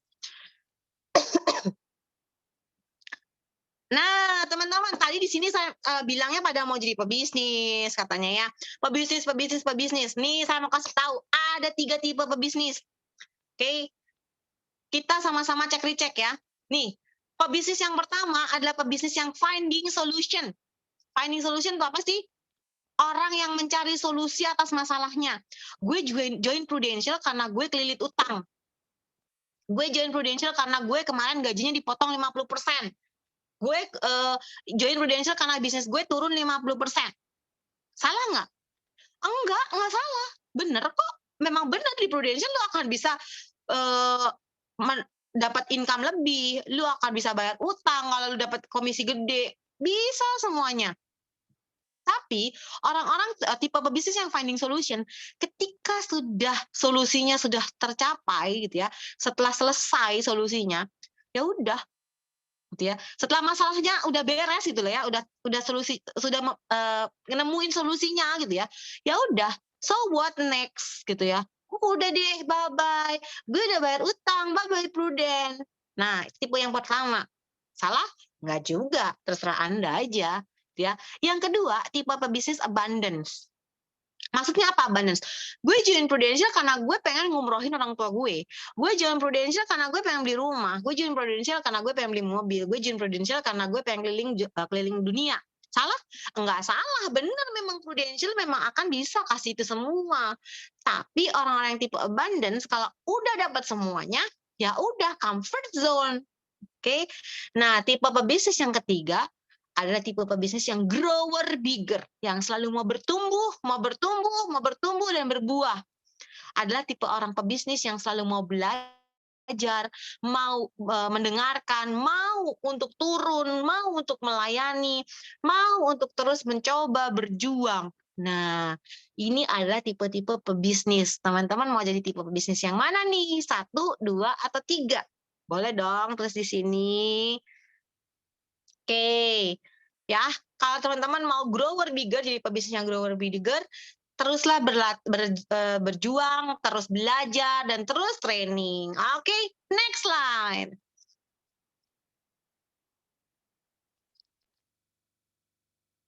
Oke, ya, jika Anda memilih menjadikan Prudential sebagai pebisnis, maka jadilah pebisnis yang grower bigger. Perjuangin mati-matian promosi AAD dan AD-mu. Promosi adalah harga mati. Nah, teman-teman, tadi kita ngomongin bisnis gitu ya, teman-teman ya. Nah, sekarang saya mau tanya sama teman-teman. Di sini ada yang masih agent atau AAD? Boleh nggak tulis di sini? Agent, AAD, boleh? Yang AD jangan sombong dulu ya, masih belum beres. AAD, Novi ya. Oke. Buat teman-teman agent, cepat-cepat naik AD. Buat teman-teman AD, cepat-cepat naik AD. Kenapa? Bisnismu itu baru dimulai ketika elu jadi AD. Oke. Ketika lu jadi AD. Buat yang agent, AAD itu adalah step pertama. AAD cepatlah naik AD karena AD itu adalah baru permulaan bisnis dimulai. Bukan akhir loh AD itu adalah permulaan bisnismu dimulai. Lalu gimana berikutnya? Yang AD, teman-teman AD di sini harus create AAD dan AD baru. Itu bisnisnya di sini, teman-teman ya. Bangunlah AD baru, dan terus tiap tahun, teman-teman ya. Promosi harga mati. Next slide. Teman-teman ingat ya, promosi itu is not an achievement. Next slide. Promosi itu bukan achievement. Ya, jadi kalau lu naik AAD ataupun lu naik AD itu bukan achievement, itu bukan pencapaian, itu pilihanmu. Kalau lu mau bisnis lu bertumbuh, lu harus promosi. Kalau lu nggak mau bertumbuh bisnisnya, ya udah jadi agent aja, ngapain? Ya, jadi sekali lagi ya, AAD ataupun AD itu bukan achievement. AAD ataupun AD adalah pilihanmu. Kalau lu memilih untuk menjadi bisnismu lebih besar, promosi. Siapa di sini yang mau bisnisnya jadi lebih besar? Siapa yang mau bisnisnya jadi lebih besar? Yuk sama-sama promosi AD dan mempromosikan leader-leader baru. Oke? Wajib itu teman-teman. Ya. Oke? Next slide. Oke, siapa nih yang mau promosi dan mempromosikan? Nah, ini ya, saya mah nggak akan terlalu banyak-banyak sebenarnya ya. Saya akan bikin singkat. Nanti kalau ada waktu kita boleh tanya jawab. Oke? Nah, teman-teman yang hari ini join malam hari ini, siapa tahu malam hari ini menjadi momentum baru buat teman-teman semua. Oke? Hari ini yang join malam hari ini bareng-bareng Jessica. Kamu para pejuang keluarga, kamu teman-teman yang lagi berjuang memperjuangkan impian, mungkin saat ini lu lagi lelah, lagi capek, lu udah berjuang dari bulan Januari sampai Juni, aku udah berjuang, aku nih udah nyoba, dari Januari, Februari, Maret, April, Mei, Juni, tapi aku nih nggak berhasil, aku nih saya belum dapet nasabah, aku nih saya belum bisa nemu agent, aku udah 3 tahun di Pru, tapi mentok di AHD terus, aku terus-terusan begini, aku capek, aku lelah, udahlah aku menyerah. Nah, sebelum lu nyerah, dengerin dulu, ada 7 alasan supaya lu jangan menyerah, teman-teman. Ada 7 alasan lu nggak boleh nyerah malam hari ini. Oke, yuk sama-sama. Saya minta 10-15 menit ke depan, teman-teman semua benar-benar fokus. Oke, 10-15 menit aja. Please. Oke, lanjut ya. Ada 7 alasan kenapa lu malam ini nggak boleh nyerah. Apapun keadaan lu, saat lu lagi terpuruk hari ini, lu banyak utang, lu lagi banyak kekecewaan, lu lagi capek, lu lagi lelah, ada 7 alasan kenapa lu nggak boleh nyerah malam hari ini. Oke, yuk kita lihat sharing screen-nya. Oke. 1, teman-teman, kalau lu lagi ngerasa hari ini pengen menyerah, hari ini lu lagi terlilit hutang, hari ini lu lagi di bawah, kalau lu menyerah, kalau lu nggak nyelesain apa yang lu udah mulai hari ini, akan ada orang lain di luar sana yang akan ngerjain bagian lu. Yang pengen sukses di bisnis Prudential tuh nggak cuman lu. Yang pengen kaya di bisnis Prudential tuh nggak cuman lu. Banyak ribuan agent di luar sana yang lagi berjuang sama kayak lu. Sama kayak Anda, sama kayak teman-teman semua yang lagi berjuang, termasuk Jessica. Jessica juga lagi berjuang. Kalau kamu menyerah malam hari ini, maka Jessica akan menyelesaikannya buat Anda.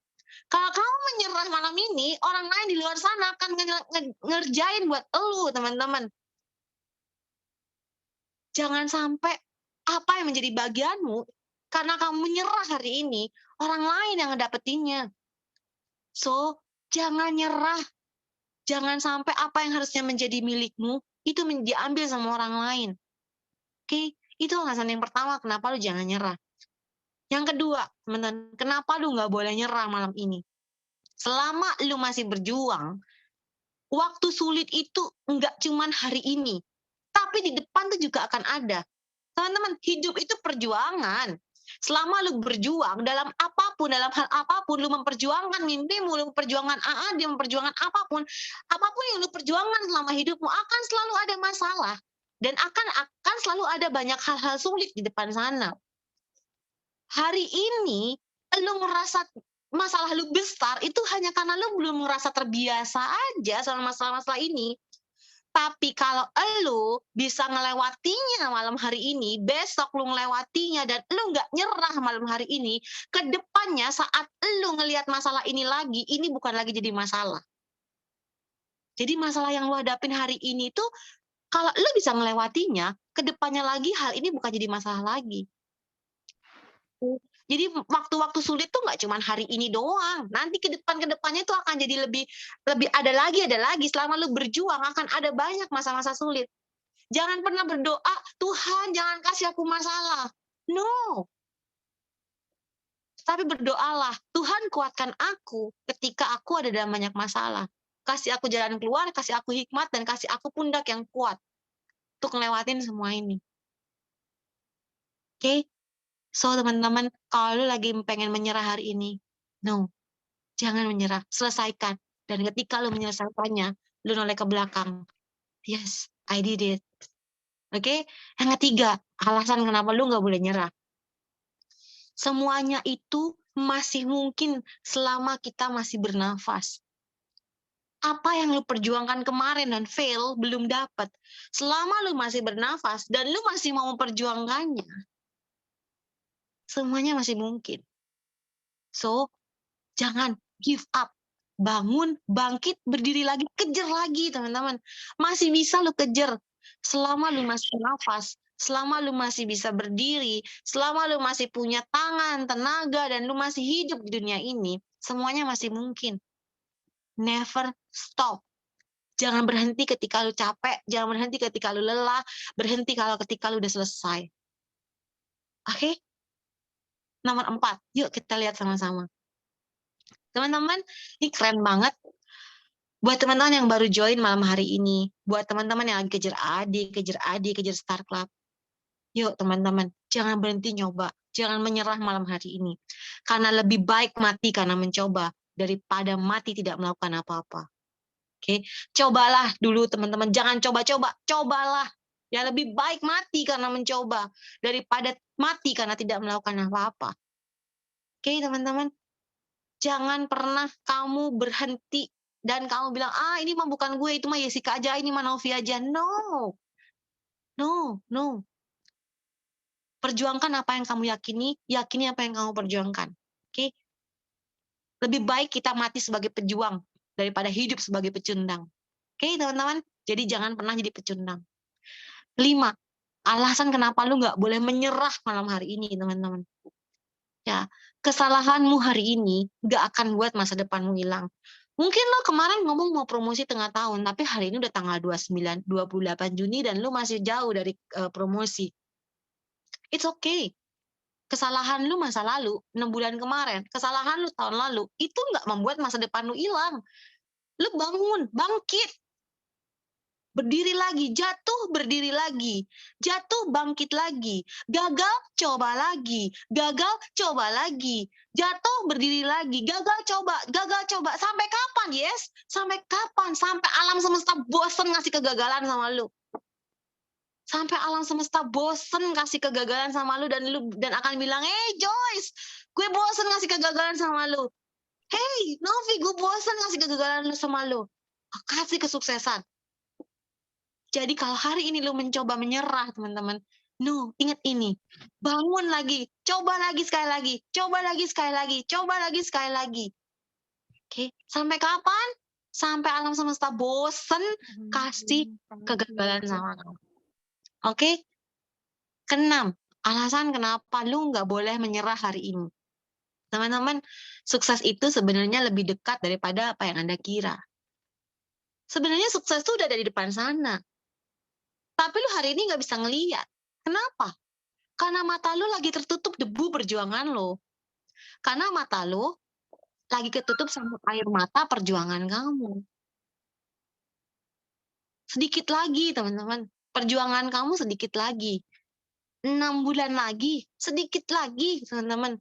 AAD di depan mata, AD di depan mata, Star Club depan mata. Jangan nyerah hari ini, teman-teman. Ingat ya, sukses tuh ada di depan. Sukses tuh di depan. Lo hari ini belum bisa ngelihat. Kenapa? Karena masih ketutup debu perjuangan. Masih ketutup sama air mata lo. Sabar sedikit lagi. Jadi jangan menyerah. Oke? Alasan yang ketujuh kenapa lo nggak boleh nyerah. Teman-teman, kalau lu hari ini kepengen menyerah, coba pikir lagi. Bener nggak lu udah ngasih perjuangan terbaik lu? Bener nggak sih lu udah kasih yang terbaik dalam hidup lu? Bener nggak sih lu udah kasih segalanya yang terbaik dalam hidup kamu, untuk bisnismu, untuk keluargamu? Kalau kamu belum kasih yang terbaik, bangun dong. Kasih lagi yang terbaik. Jangan setengah-setengah. Bangun, bangkitlah. Kasih lagi yang terbaik. Nangis 1 hari nggak apa-apa.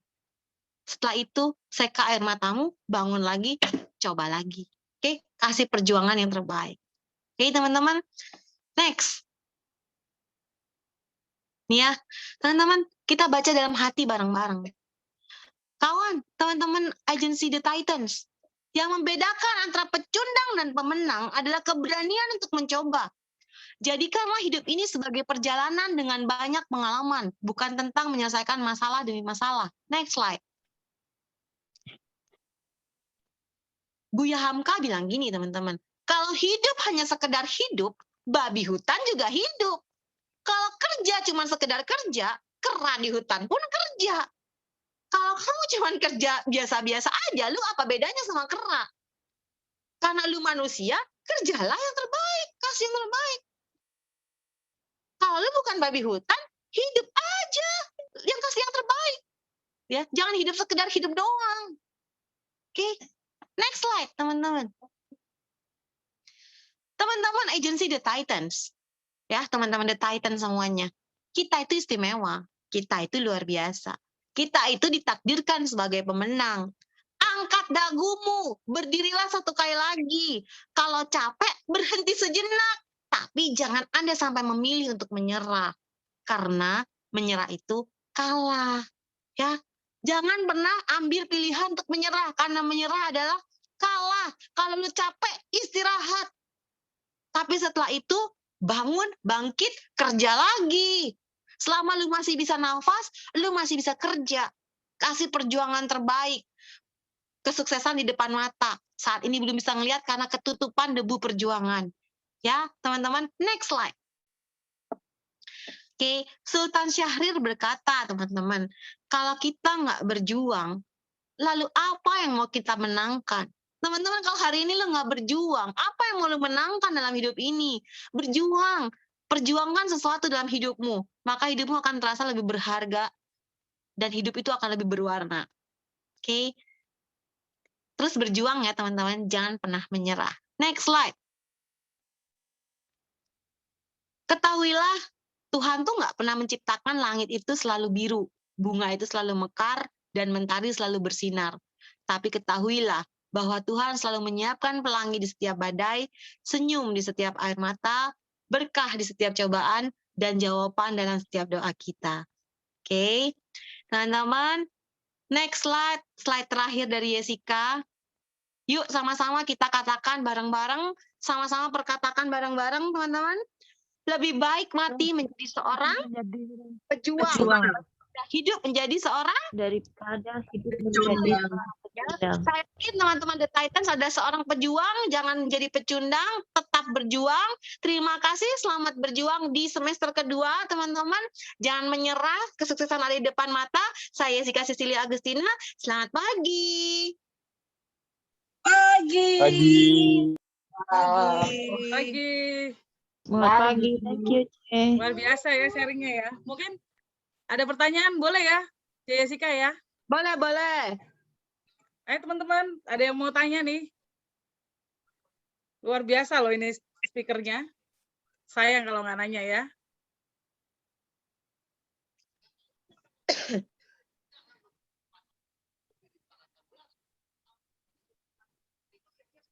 Ada pertanyaan teman-teman? Wah, banyak yang menyapa ini, Ce. Dari Jember. Halo Jember.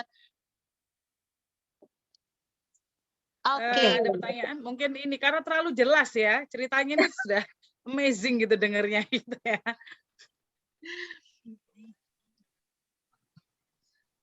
Oke, kalau gitu saya saja yang tanya ya, Ce. Pagi, Ce. Pagi. Nah, saya mau tanya begini, Ce. Saya AAD, saya kejar AD. Nah, dulu waktu Ce Jessica lebih banyak produksi pribadi ya, Ce ya. Terus kemudian sudah banyak agent, jadi sekarang jadi top leader ya, Ce. Yang saya ingin tanyakan begini, Ce. Pada saat apa kita ini harus cut and continue, Ce? Saya ada beberapa agent yang memang bagus, tapi kadang attitude-nya jelek. Ada yang agentnya nurut banget, tapi ya biasa-biasa saja. Ada yang bencek, no. Kapan kita ada cut continue-nya? Boleh dijelaskan, Ce? Thank you. Oke, thank you. Teman-teman, simple sebenarnya. Bisnis ini bisnis people ya. Come and go tuh biasa. Oke, tapi kalau saya, teman-teman nanya ke saya itu bagi sejak dari zaman dulu, saya mulai bagi sejak mulai dari adik sebenarnya ya. Saya bagi agent itu dalam 3 kantong. Oke. Yang pertama kantong rebis, tempat sampah. Ya. Kalau ada tim yang negatif, kerjanya ngeluh aja, curhat yang gitu-gitu lagi aja, terus suka ngomong yang negatif aja, nggak mau training, WhatsApp nggak dibales, WhatsApp nggak dibaca, itu saya masukin kantong trash bin ya teman-teman ya. Jadi saya nggak mau buang energi untuk agent-agent atau leader seperti ini, saya skip. Kantong yang kedua ada kantong mediocre. Kantong mediocre ini adalah di mana orang-orang tuh misalnya bagus, linknya bagus, tapi dia masih sibuk punya bisnis. Dia linknya bagus, orangnya pintar, jago marketing atau jago leadership, tapi dia masih lagi asik sama yang dikerjain. Nah, kalau saya punya tim yang seperti ini, saya taruh di kantong ini. Atau katanya orangnya bagus tapi gitu-gitu aja. Orangnya biasa-biasa tapi rajin gitu ya. Itu mungkin ada di kantong mediocre. Nah, seperti ini kamu tetap harus bangun hubungan. Tapi kalau orang biasa-biasa tapi mau berjuang, nanti akan masuk di kantong ketiga. Ini yang tadi yang mediocre. Nah, di sini tetap keep konteks, sesekali disapa, sesering bareng. Akan ada momentumnya. Kita tinggal nunggu momentum orang ini aja. Tapi kalau dia udah lama-lama nggak gerak-gerak terus di sini, ya udah pindahin ke kantong yang pertama. Kantong yang ketiga, orang-orang yang biasa tapi mau berjuang, itu bisa lebih dahsyat daripada orang yang punya link dan orang bagus loh teman-teman. Ya, kenapa? Karena orang bodoh kalah sama orang pintar kalah sama orang rajin kalah sama orang yang konsisten dan persisten, teman-teman. Ya, jadi orang-orang yang persisten dan konsisten itu akan lebih gila dan lebih dahsyat daripada orang-orang yang udah punya link bagus tapi nggak mau ngelakuin apa-apa. Oke, orang-orang yang seperti itu saya masukin ke kantong ketiga. Saya akan lebih banyak luangkan waktu saya, pikiran saya, tenaga saya, energi saya untuk orang-orang yang masuk ke kantong ketiga. Nah, itu yang saya lakukan. Ya, lalu apakah yang saya lakukan? Apa yang saya lakukan pengalaman pribadi saya selain yang tadi? Nah, gini, tadi siapa yang nanya ya? Joyce ya? Novi. Novi, gini Nov, Kalau kamu ngerekrut di bawah 25 orang unit direct dalam 1 tahun, ya wajar sih kalau kamu belum dapetin yang star. Karena agent star itu tidak ditemukan dalam sekejap mata gitu ya. Jadi kalau kamu masih ngerekrut 1 sampai 5 orang dalam 1 tahun atau 10 orang atau 15 orang dalam 1 tahun, lu artinya belum kerja. Itu aja sih. Kalau kamu mau bangun bisnis besar ya kerjanya rekrutnya lebih gede lagi gitu. Minimal 25 orang 1 tahun unit direct. Itu baru namanya kamu akan kerja, itu baru kerja. Jadi kalau teman-teman yang ada di Zoom malam hari ini, mungkin Jessica agak keras ngomongnya, tapi ini berlaku pedang bermata dua ya, buat saya, buat Anda. Kalau saya 1 tahun tidak bisa ngerekrut, saya ngerekrutnya di bawah 25 orang gitu ya, maka itu artinya saya belum kerja. Tahun pertama saya ngerekrut 48, tahun kedua saya ngerekrut 58 atau 68, tahun ketiga saya 2018 itu 82 orang. Ya, begitu terus kurang lebih seperti itu 25 ke atas gitu. Jadi kalau lu ngerekrutnya orang masih di bawah 25 orang dan lu berharap bisnis lu gede, ya maaf aja gitu. Itu belum kerja sih menurut saya ya, menurut saya. Kecuali memang ada yang namanya Tuhan kasih karunia buat kamu dikirimkan tipe star gitu ya. Itu beda lagi ceritanya. Tapi kalau misalnya kita bicara soal berjuang, kalau ngerekrutnya belum di atas 25 orang, itu artinya lu belum berjuang, belum memberikan yang terbaik. Itu aja. Itu sih menurut saya. Yuk sama-sama kita berjuang lebih gila lagi. Oke, kasih yang terbaik. Thank you, Ce. Oke, ini ada pertanyaan dari chatbox ya, Ce. Boleh sharing pengalaman yang paling berkesan saat closing nasabah atau rekrut agent? Berkesan. Saya ngerekrut paling berkesan itu di rel kereta api, di stasiun kereta api. Ya. Saya jadi abis sharing. Dulu kan sharingnya offline. Saya ke Jakarta, saya kehabisan tiket eksekutif, saya dikasih ekonomi, gitu ya. Karena saya pengen pulang, saya ikut ekonomi, jalannya mundur lagi, gitu ya. Tapi saya bersyukur Tuhan, terima kasih, saya bisa pulang masihan meskipun dikasih ekonomi. Di situ saya ketemu orang di sebelah saya, dan saya akhirnya ngobrol-ngobrol, saya ajak ngobrol, Muslim, taat banget, beribadah, perempuan, dan saya cuman menceritakan, saya nggak ceritain tentang bisnis, jenjang karir dan lain-lain. Itu berikutnya. Di saat itu saya cuma bilang, Indonesia ini kan maksudnya masyarakatnya mayoritas Muslim. Nah, masyarakat Muslim ini sebenarnya masih kurang pengetahuan tentang ekonomi syariah. Jessica pengen banget berbagi tentang ini, tapi terhambat dengan mata yang sipit. Makanya Jessica itu banyak mencari partner, gitu ya, mencari partner yang bisa mengembangkan ekonomi syariah dan bisnis prudensial syariah di Indonesia. Dan saya butuh orang-orang seperti Tete untuk join bersama saya. Ya, di situ dia tersentuh lah ceritanya seperti itu ya, dan akhirnya langsung join, dan di tahun yang sama di 2018 bulan Maret beliau join, dan akhirnya dia menjadi AAD dengan KPI 1,4 miliar. Ya, itu. Di stasiun kereta api gitu, dan menghantarkan saya di 2018, salah satunya juga dia gitu ya, itu menghantarkan saya menjadi harusnya menjadi top 3 nasional gitu ya. Tahun itulah ada banyak cerita top 3 nasional, sebenarnya top 3 nasional waktu itu dengan PC leader dengan omset 4,950 M ya, unit direct di tahun 2018 ya. Itu yang paling mengesankan kalau rekrut. Kalau prospek, tahun pertama saya datang ke rumah nasabah, saya janjian sama nasabah, pertama oke, pas hari H dia bilang, tapi saya nggak akan ngambil loh ya. Oh iya, nggak apa-apa. Saya bilang, saya yang penting datang aja. Ketika saya datang ke sana, si istrinya bilang, si cowoknya, si suaminya, si Mr. X lagi nggak ada. Oh ya nggak apa-apa, saya sama kamu aja, saya ngejelasin, saya ngobrol. Dia tertarik, lalu bilang, sebentar ya, kayaknya suami gue udah pulang, gue panggil dulu. Padahal saya duduk di ruang tamu, gitu teman-teman. Di mana nggak ada orang keluar dan masuk, dia ada di atas, gitu ya. Jadi sebenarnya dari awal sebenarnya dia ada di atas, teman-teman. Jadi cuman dia bilang aja nggak ada. Ya, ketika dia turun, dia bilang, kenapa saya harus beli ke kamu? Nah, gitu ya. Sudah berapa lama di Prudential? Waktu itu saya masih baru join 3 bulan. Dia di bulan Maret 2016 belinya.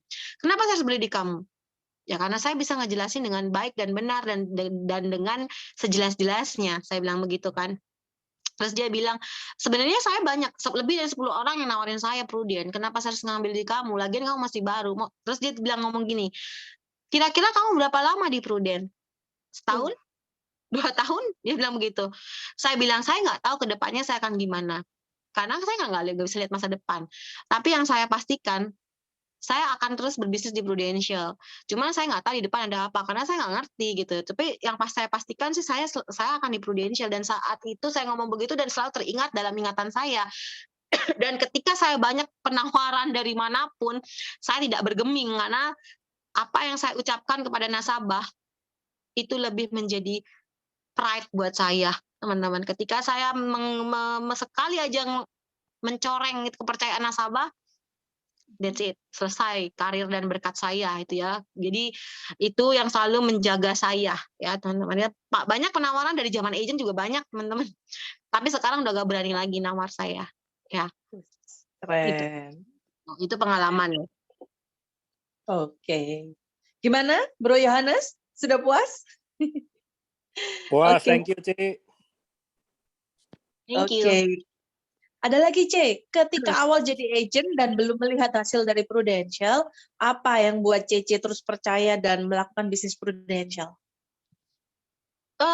Awal bisnis Prudential. Saya nggak banyak mikir, saya kerja aja.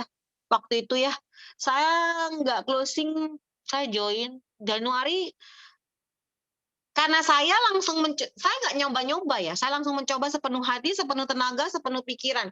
Di bulan pertama saya memang AAJI Desember 2015, Januari 2016 saya langsung ngejos. Jadi kalau lu start lebih awal, lebih gila, lebih cepat dari orang, itu akan lebih enak. Makanya ketika lu hari ini banyak agent baru, start yang gila-gilaan dari sekarang dong. Jangan nanti-nanti. Kenapa? Karena awal mula lu join di Prudential menentukan bisnismu di masa depan. Ya, startmu hari ini, tahun pertamamu di Prudential itu sangat menentukan. Nanti karena lu ngerekrut orang akan lihat tahun pertama lu. Dan itu akan bisa jadi cerita buat lu. That's why sebenarnya waktu itu saya memang gini loh, mengerjakan apapun, basically saya akan lakukan dengan sungguh-sungguh, mau jualan online, jualan sepatu, jualan telur, jualan beras, jualan apapun lah, termasuk jualan asuransi, saya akan ngelakuin dengan sepenuh hati, sepenuh tenaga. Gitu loh. Jadi di bulan pertama saya langsung kerjanya gila. Wow. Saya posting saya tuh closing 20 lebih di bulan pertama saya. Tahu nggak? Saya closing Januari 2016, saya belum cerita. 2016 itu saya closing hampir 20 case-an, itu 750 juta API loh. Dengan program PHS, ISCC, CCB 34. Itu gila loh. Itu saya kerjanya gimana? Semua saya teleponin, semua saya hubungin, semua saya kontak. Saya pikir saya cuma mau uang. Waktu itu kenapa saya join Prudential? Saya butuh uang. Jadi waktu itu yang ngedrive saya adalah uang. Saya butuh uang. Saya nggak munafik, waktu itu saya butuh uang kok. Ketika lu tahu goal lu akan memperjuangkan dengan segenap cara, dengan cara yang benar. Kalau lu misalnya lu nggak ngerasa butuh uang, ya mungkin lu akan nyantai-nyantai aja. Karena saya tahu apa yang saya mau, saya memperjuangkannya dengan gila. Saya sampai ke pasar Caringin loh, jam 11 malam untuk canvassing. Ya, itu 2016 itu saya awal tahun itu Januari 750 juta. Tapi karena saya masih agent baru, ingat ya, dulu non medical itu cuma sampai 1 miliar kalau teman-teman masih ingat yang jadul-jadul. Kalau sekarang bisa 10 miliar, dulu sampai 1 miliar doang loh teman-teman. Jadi karena gue nggak ngerti, leader gue nggak pernah ngasih tahu gitu ya, dan nggak ngerti apa-apa, jadi banyak yang beli 5 miliar. Itu jadi waktu dari dulu juga saya selalu udah ngejualnya itu langsung berani 3 miliar, 2 miliar gitu. Akhirnya banyak yang medical. Banyak yang medical pengen buru-buru, akhirnya banyak yang postpone. Akhirnya isu cuman 200-an di bulan pertama saya. Tapi saya closing 750 juta dan itu gempar seluruh Prudential Jawa Barat waktu itu. Dan banyak teman-teman saya, ini Jessica, ini kamu Pang, katanya ngomong gitu ya. Iya, kata saya. Dia di pro, iya, kata saya bilang gitu ya. Nah, jadi kurang lebih seperti itu. Jadi buat teman-teman, jangan cuma nyoba-coba. Coba dengan sungguh-sungguh. Kalau lo tahu apa yang lo mau, lo akan kejar. Gitu. Di sini banyak laki-laki ya. Jangan kalah sama perempuan dong. Kalau kalah sama cewek, pakai rok aja. Oh. Sip. Ini pertanyaan selanjutnya, Ci. Gimana Joyce? Sudah terpuaskan? Sudah. Tapi tapi ada lagi. Oh, masih ada lagi. Ce. Sambung pertanyaannya. Silakan. Apa yang sekarang banyak dijual produk apa? Oh, dari tahun kemarin 2020. By the way, saya dari 2016 sampai hari ini saya PCC terus, teman-teman ya. Ini enam saya. Ya, ini sedikit lagi PCC ya. Harusnya kalau isut PCC beres ya. Sejak tahun 2000. Kenapa ya? Karena saya nggak mau turun standar. Saya tahu apa yang saya mau, gitu loh. Ketika saya sudah tahu apa yang saya mau, saya akan perjuangkan gitu. Jadi gini loh, teman-teman, lu pastikan dulu lu benar-benar pengen ini gitu. Kalau lu benar-benar pengen, lu akan kejar gila-gilaan gitu. Dan 2020 pandemi itu bukan alasan untuk lu nggak kerja gitu. Gimana kerjanya? Apa yang saya jual? Tahu nggak teman-teman? Di 2020 itu sama, saya kebingungan, kebiasaan ketemu orang, tiba-tiba nggak pernah ketemu orang. Apa yang saya lakukan? Bingung juga gitu. Akhirnya saya ngikutin caranya pembicara-pembicara, speaker-speaker yang lain di luar sana. Saya ngirim makanan saya kasih tulisan-tulisan cantik gitu ya. Hai, stay safe, stay healthy. Ini makanan buat si ini ya, apa gitu. Kasih hand sanitizer segala macam. Saya ngelakuin itu gitu ya. Terus udah gitu, saya nanya-nanya, lu gimana bisnis? Kalau lagi susah bisnisnya, saya nggak ngapa-ngapain. Saya cuman, oh ya, semoga cepat berlalu ya. Tapi di saat era pandemi itu, di mana ada krisis, di situ juga ada yang sukses. Di mana ada krisis, di situ juga pasti ada orang yang sukses. Lu jangan cuman mikir ada yang krisis, orang nggak punya duit. No, banyak juga yang jadi tiba-tiba jadi orang kaya di masa pandemi ini, teman-teman. Lu cari yang seperti itu, ya. Saya nanya gimana bisnis? Oke, berdampak nggak sama pandemi? Enggak, justru lebih bagus karena semua sekarang butuh online. Nah di situ saya langsung ini dia yang bisa gue prospek gitu ya. Nah saya tahu dia suka bunga, gue beli bunga nih, gue kirim ya ke rumah lu ya, bunganya gede banget. Nah di situ saya pas ketemu, kemarin gue ngikutin ini loh seminar. Memang saya ikutan seminar, makanya lu harus punya banyak bahan, lu harus harus investasi leher ke otak gitu ya, supaya lu bisa jadi banyak bahan pembicaraan. Nah di situ saya ngomong, gue kemarin ikutan seminar, tau gak sih, seminar keuangan era pandemi, basa-basi lah, era pandemi ini gila loh, banyak orang yang tiba-tiba, orang yang kaya raya banget tiba-tiba habis duitnya, saya bilang begitu kan. Mereka mulai belajar ngatur keuangan nih sekarang. By the way, kemarin gue ikut seminar keuangan, bagus banget tuh, mau denger nggak? Nah akhirnya boleh apa tuh gitu ya, nama seminarnya Master Your Money, saya bilang gitu ya. Bagaimana lu mengatur perencanaan masa depan lo, gitu. Ini boleh ceritain ini panjang loh. Boleh, sampai jam 12 ya. Iya, gue sampai. Oke. Nah, saya bilang nama materinya Master Your Money. Gimana kita bisa menjadi master akan money kita? Selama ini kita kan nggak bisa. Kita ini kan selalu jadi kayak money masternya kita. Sekarang nggak boleh, kita harus jadi master dari money kita gitu kan. Kayak gimana? Iya, dalam merencanakan keuangan masa depan itu ada 5 tahap yang lu harus lakukan. Tahap yang pertama itu mengumpulkan uang. Saya bilang gitu. Jadi saya banyak share waktu itu. Yang pertama mengumpulkan uang. Mengumpulkan uang itu kayak yang kita lakukan sekarang, kerja nyari uang, kumpulin duit, gitu kan ya. Nah, tapi mengumpulkan uang ini nggak bicara tentang seberapa besar income lo, tapi seberapa besar lo bisa saving daripada spending. Saya bilang begitu. Nah, tahapan yang pertama itu tahapan paling susah karena manusia ini lebih seneng spending dibanding saving. Setuju nggak? Setuju, dia bilang gitu. Nah, ini tahapan yang paling susah. Nah, kalau lu udah bisa melewatinya, lu harus tahu tahapan kedua. Setelah lu bisa mengumpulkan uang, lu harus tahu cara mengembangkan uang. Jadi mengumpulkan, yang kedua mengembangkan uang. Gimana mengembangkan uang itu? Mengembangkan uang itu lu harus cari yang bisa lawan dari inflasi. Lu deposito, tabungan itu kalah sama inflasi. Dan selalu jangan coba taruh duit di deposito. Itu mah kalah sama inflasi. Ya. Di sini lu harus belajar emas, reksadana, saham, segala macam lah, tanah, properti, emas, segala macam. Lu harus belajar itu. Dia sih, dia bilang begitu. Banyak sekarang orang main saham dadakan. Nah, bahasan lah itulah. Nah, habis itu yang ketiga, setelah lu ngumpulin uang, setelah lu ngembangin uang, yang ketiga, lu harus jaga uang yang lu kumpulin dan lu kembangin. Gimana caranya?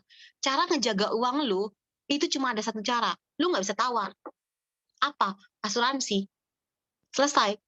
Asuransi itu ngejaga uang lu yang lu kumpulkan dan uang yang lu kembangkan. Lu nggak ada asuransi, habis yang lu kembang. Kalau terjadi resiko, uang yang lu kumpulin dan kembangin habis dalam sekejap. Saya nggak bahas lama-lama di sini. Next ya, setelah lu punya asuransi, lu harus siapin yang keempat. Oke. Yang keempat apa? Yang keempat adalah menikmati uang. Ya, menikmati. Tadi mengumpulkan, mengembangkan, menjaga, mengumpulkan, menikmati. Menikmati bicara tentang apa? Dana pensiun. Betapa banyak orang itu ketika masa tuanya hidup mengandalkan anak. Setuju nggak? Setuju. Termasuk mama gue. Mama gue waktu muda berbisnis terus, tapi duitnya diputerin ke bisnis tapi nggak mikirin dana pensiunnya. Ketika dia udah menginjak masa tua 55, 60, dia nggak punya pegangan karena duitnya selalu diputerin. Daripada gue simpan, mendingan gue dagangin. Selalu seperti itu. Tapi apa anyway, dagang bagus. Tapi dagang tuh nggak selamanya cuan, bisa rugi, bisa cuan. Kalau rugi gimana? Lu nggak punya pegangan. Dan selalu harus paksa untuk sisihin uang untuk dana pensiun. Jadi apapun yang terjadi sama bisnismu, apapun yang terjadi sama pekerjaanmu, di usia tua lu udah pasti punya pegangan. Betapa banyak orang menjadi generasi sandwich saat ini. Apa itu generasi sandwich? Generasi yang membiayai orang tua dan membiayai anak. Dan kita adalah generasi sandwich. Lu mau nggak anak lu jadi generasi sandwich berikutnya? Enggak kan? Putusin dari sekarang. Putuskan di lu. Jangan sampai anak lu jadi generasi sandwich berikutnya. Lu mau hidup bergantung sama anak? Enggak kan? Dan selalu harus punya simpenan dari sekarang. Siapin dari sekarang. Itu yang keempat. Yang kelima, setelah lu ngumpulin, ngembangin, ngejaga, menikmati, lu harus yang kelima siapin, mempersiapkan legacy, warisan. Kalau udah 1-4 beres, siapin warisan legacy. Terserah lu mau warisin hutang apa mau warisin harta. Kalau mau warisin hutang ya sudah. Kalau mau ngasih warisan harta, silakan. Lu mau kasih deposito kah, mau kasih emas kah, terserah lu. Tapi sekarang banyak orang yang sampai saya bahas sampai di situ. Terserah lu mau kasih apa, paper aset kah? Saya bilang apa itu paper aset? Saya baru jelasin. Anyway, dalam 5 hal ini karena banyak orang yang concern sama 5 hal ini hari-hari ini, Prudential keluarin 2 produk keren. Waktu itu 2020 produk keren banget. Waktu 2020 saya jualnya PCB. Ya 2020. Prudential keluarin keren banget produk namanya PCB 88. Ini menjawab 3 dari 5. 3 dari 5. Boleh dikatakan 4 dari 5. Lalu saya jelasin PCB 88. Oke. Jadi saya kalau jualan nggak pernah jualan produk, saya jualan konsep. Saya jualan konsep, saya buka pikirannya, baru saya masukin produk. PCB 88 saya jelasin, setelah saya jelasin nih masuk ya. Yang pertama, mengumpulkan uang, lu kumpulin dari kerjaan lu. Yang kedua, ngembangin uang, terus selalu mau ngembangin di mana-mana. Mau di emas, di properti, dan segala macam. Tapi PCB 88 ini diversifikasi untuk jangka panjang. Yang mengembangkan uang jangka panjang yang pasti, kepastian untuk jangka panjangnya. 25 tahun itu udah cuan banget. Tapi ingat PCB 88 itu jualnya enaknya di usia range 45 ke bawah. Ya, itu cuannya lebih asik lah, maksudnya lebih oke gitu ya. Saya jualnya begitu biasanya di bawah 45 tahun. Mengembangkan uang, saya bilang yang pertama, jangan bandingin ya PCB 88, jangan bandingin sama dagang. Saya langsung kasih disclaimer. Ketika saya jelasin PCB 88, saya langsung kasih disclaimer, jangan samain sama dagang bisa cuan, bisa rugi. Oke. Lu bagus puterin, tapi harus sisihin buat jangka panjang, yang pasti-pasti. Lu jangan bandingin sama tanah atau sama rumah. Kalau terjadi resiko sakit kritis, lu akan rumahnya langsung habis dalam sekejap. Oke, dan nggak bisa langsung lu jadiin uang. Oke, lu jangan bandingin sama emas. Lu beli emas 1 miliar, lu harus keluarin dulu 1 miliar. Di sini enggak. Jangan bandingin sama saham atau reksadana, resikonya tinggi. High risk, high return. Kalau di sini lebih pasti. Nah, mau saham, mau emas, mau properti, lu mau beli silakan. Itu semua investasi. Tapi PCB 88 adalah diversifikasi. Jadi saya kasih disclaimer seperti itu, teman-teman. Nah, itu yang pertama.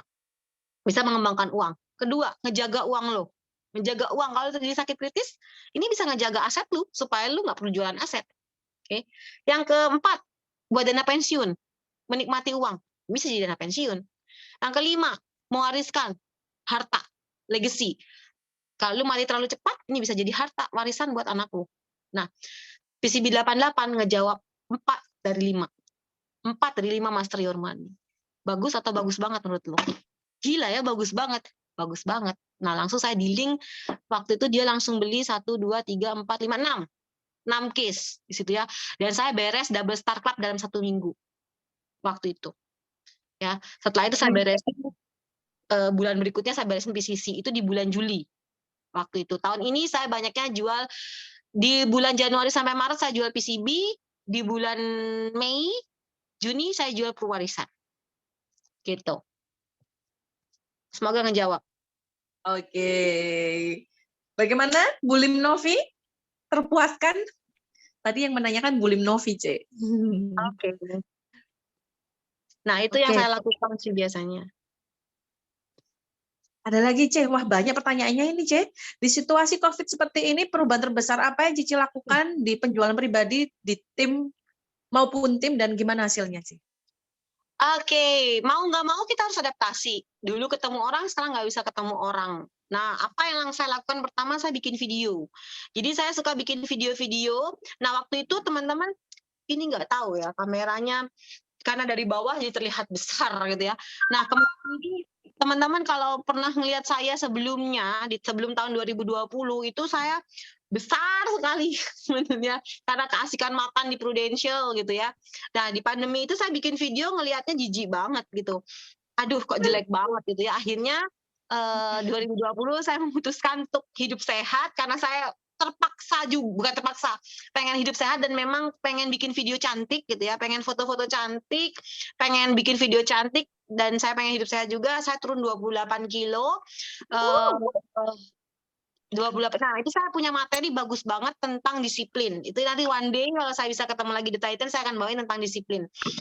Nah, di situ saya bikin video-video, dan saya kasih ke nasabah. Jadi saya benar-benar bikin video, kirim ke nasabah, bikin video, kirim di Instagram, di IGTV, saya bikin video seperti itu.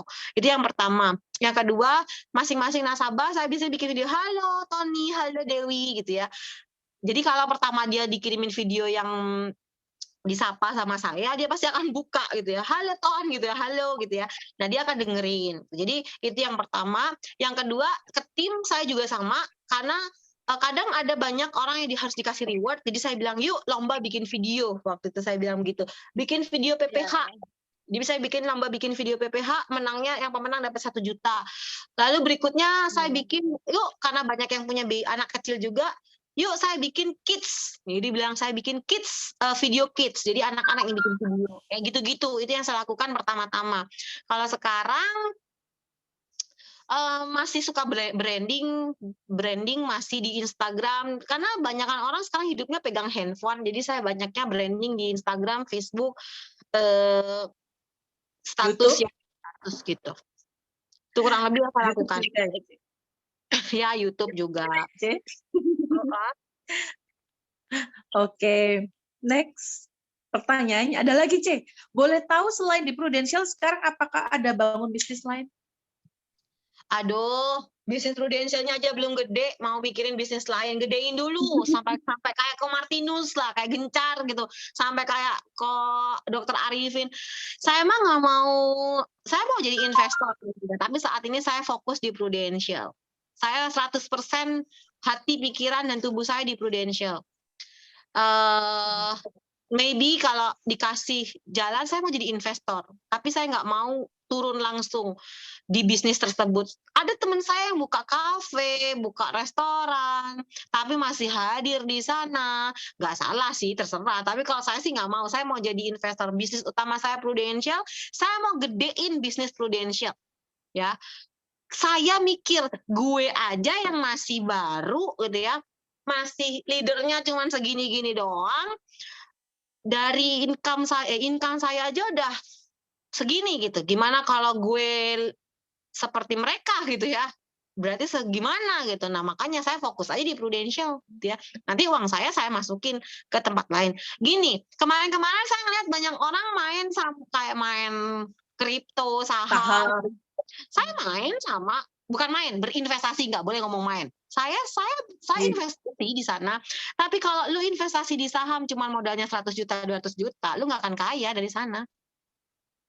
Kalau mau kaya dari sana, lu harus punya modal gedein 1M, 2M, 3M gitu ya. Itu lu akan bisa ngegolangin dan bisa menjadi kaya di sana. Nah, ngegedein 1M modalnya itu gimana? Dari bisnis prudensial gitu loh. Wah. Kalau di prudensial, duitnya investasiin lah, beli saham. Gitu, jangan modal 10 juta, 100 juta, 200 juta, lu cuman fokusnya di sono. Nongkrongin handphone dan kamera dan komputer terus gitu ya.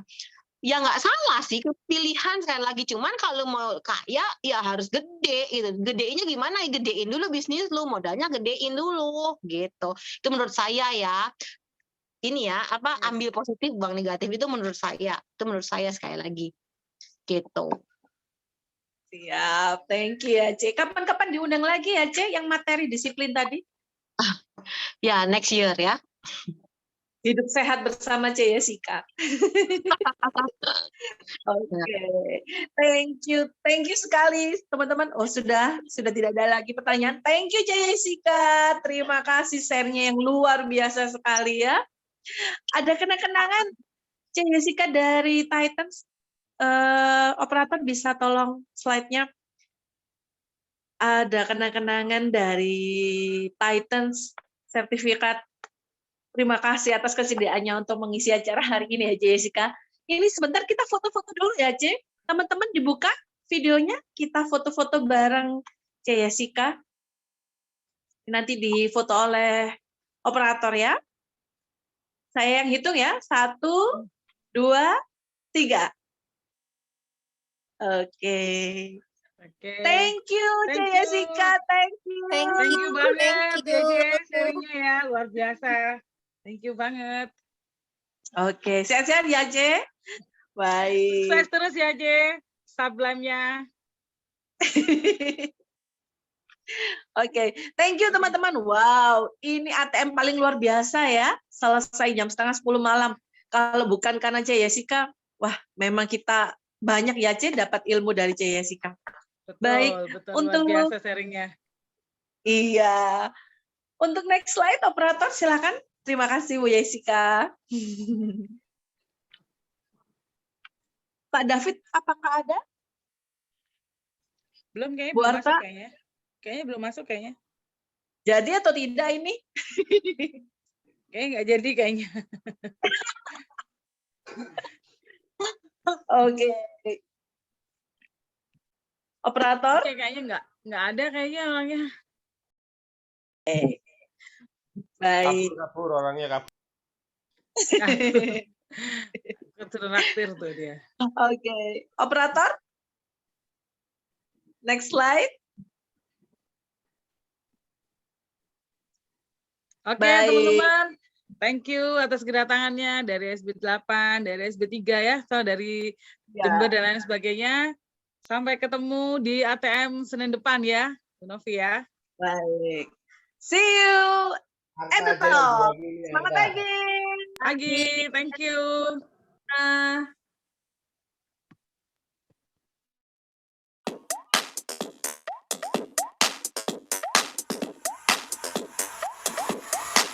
불빛의 모든 것이 드러났을 때 외로운 서킷 위로 시작된 주행 모든 걸 잃어봐야 해 You must have made it 그래야 진짜 리얼한 자유를 얻지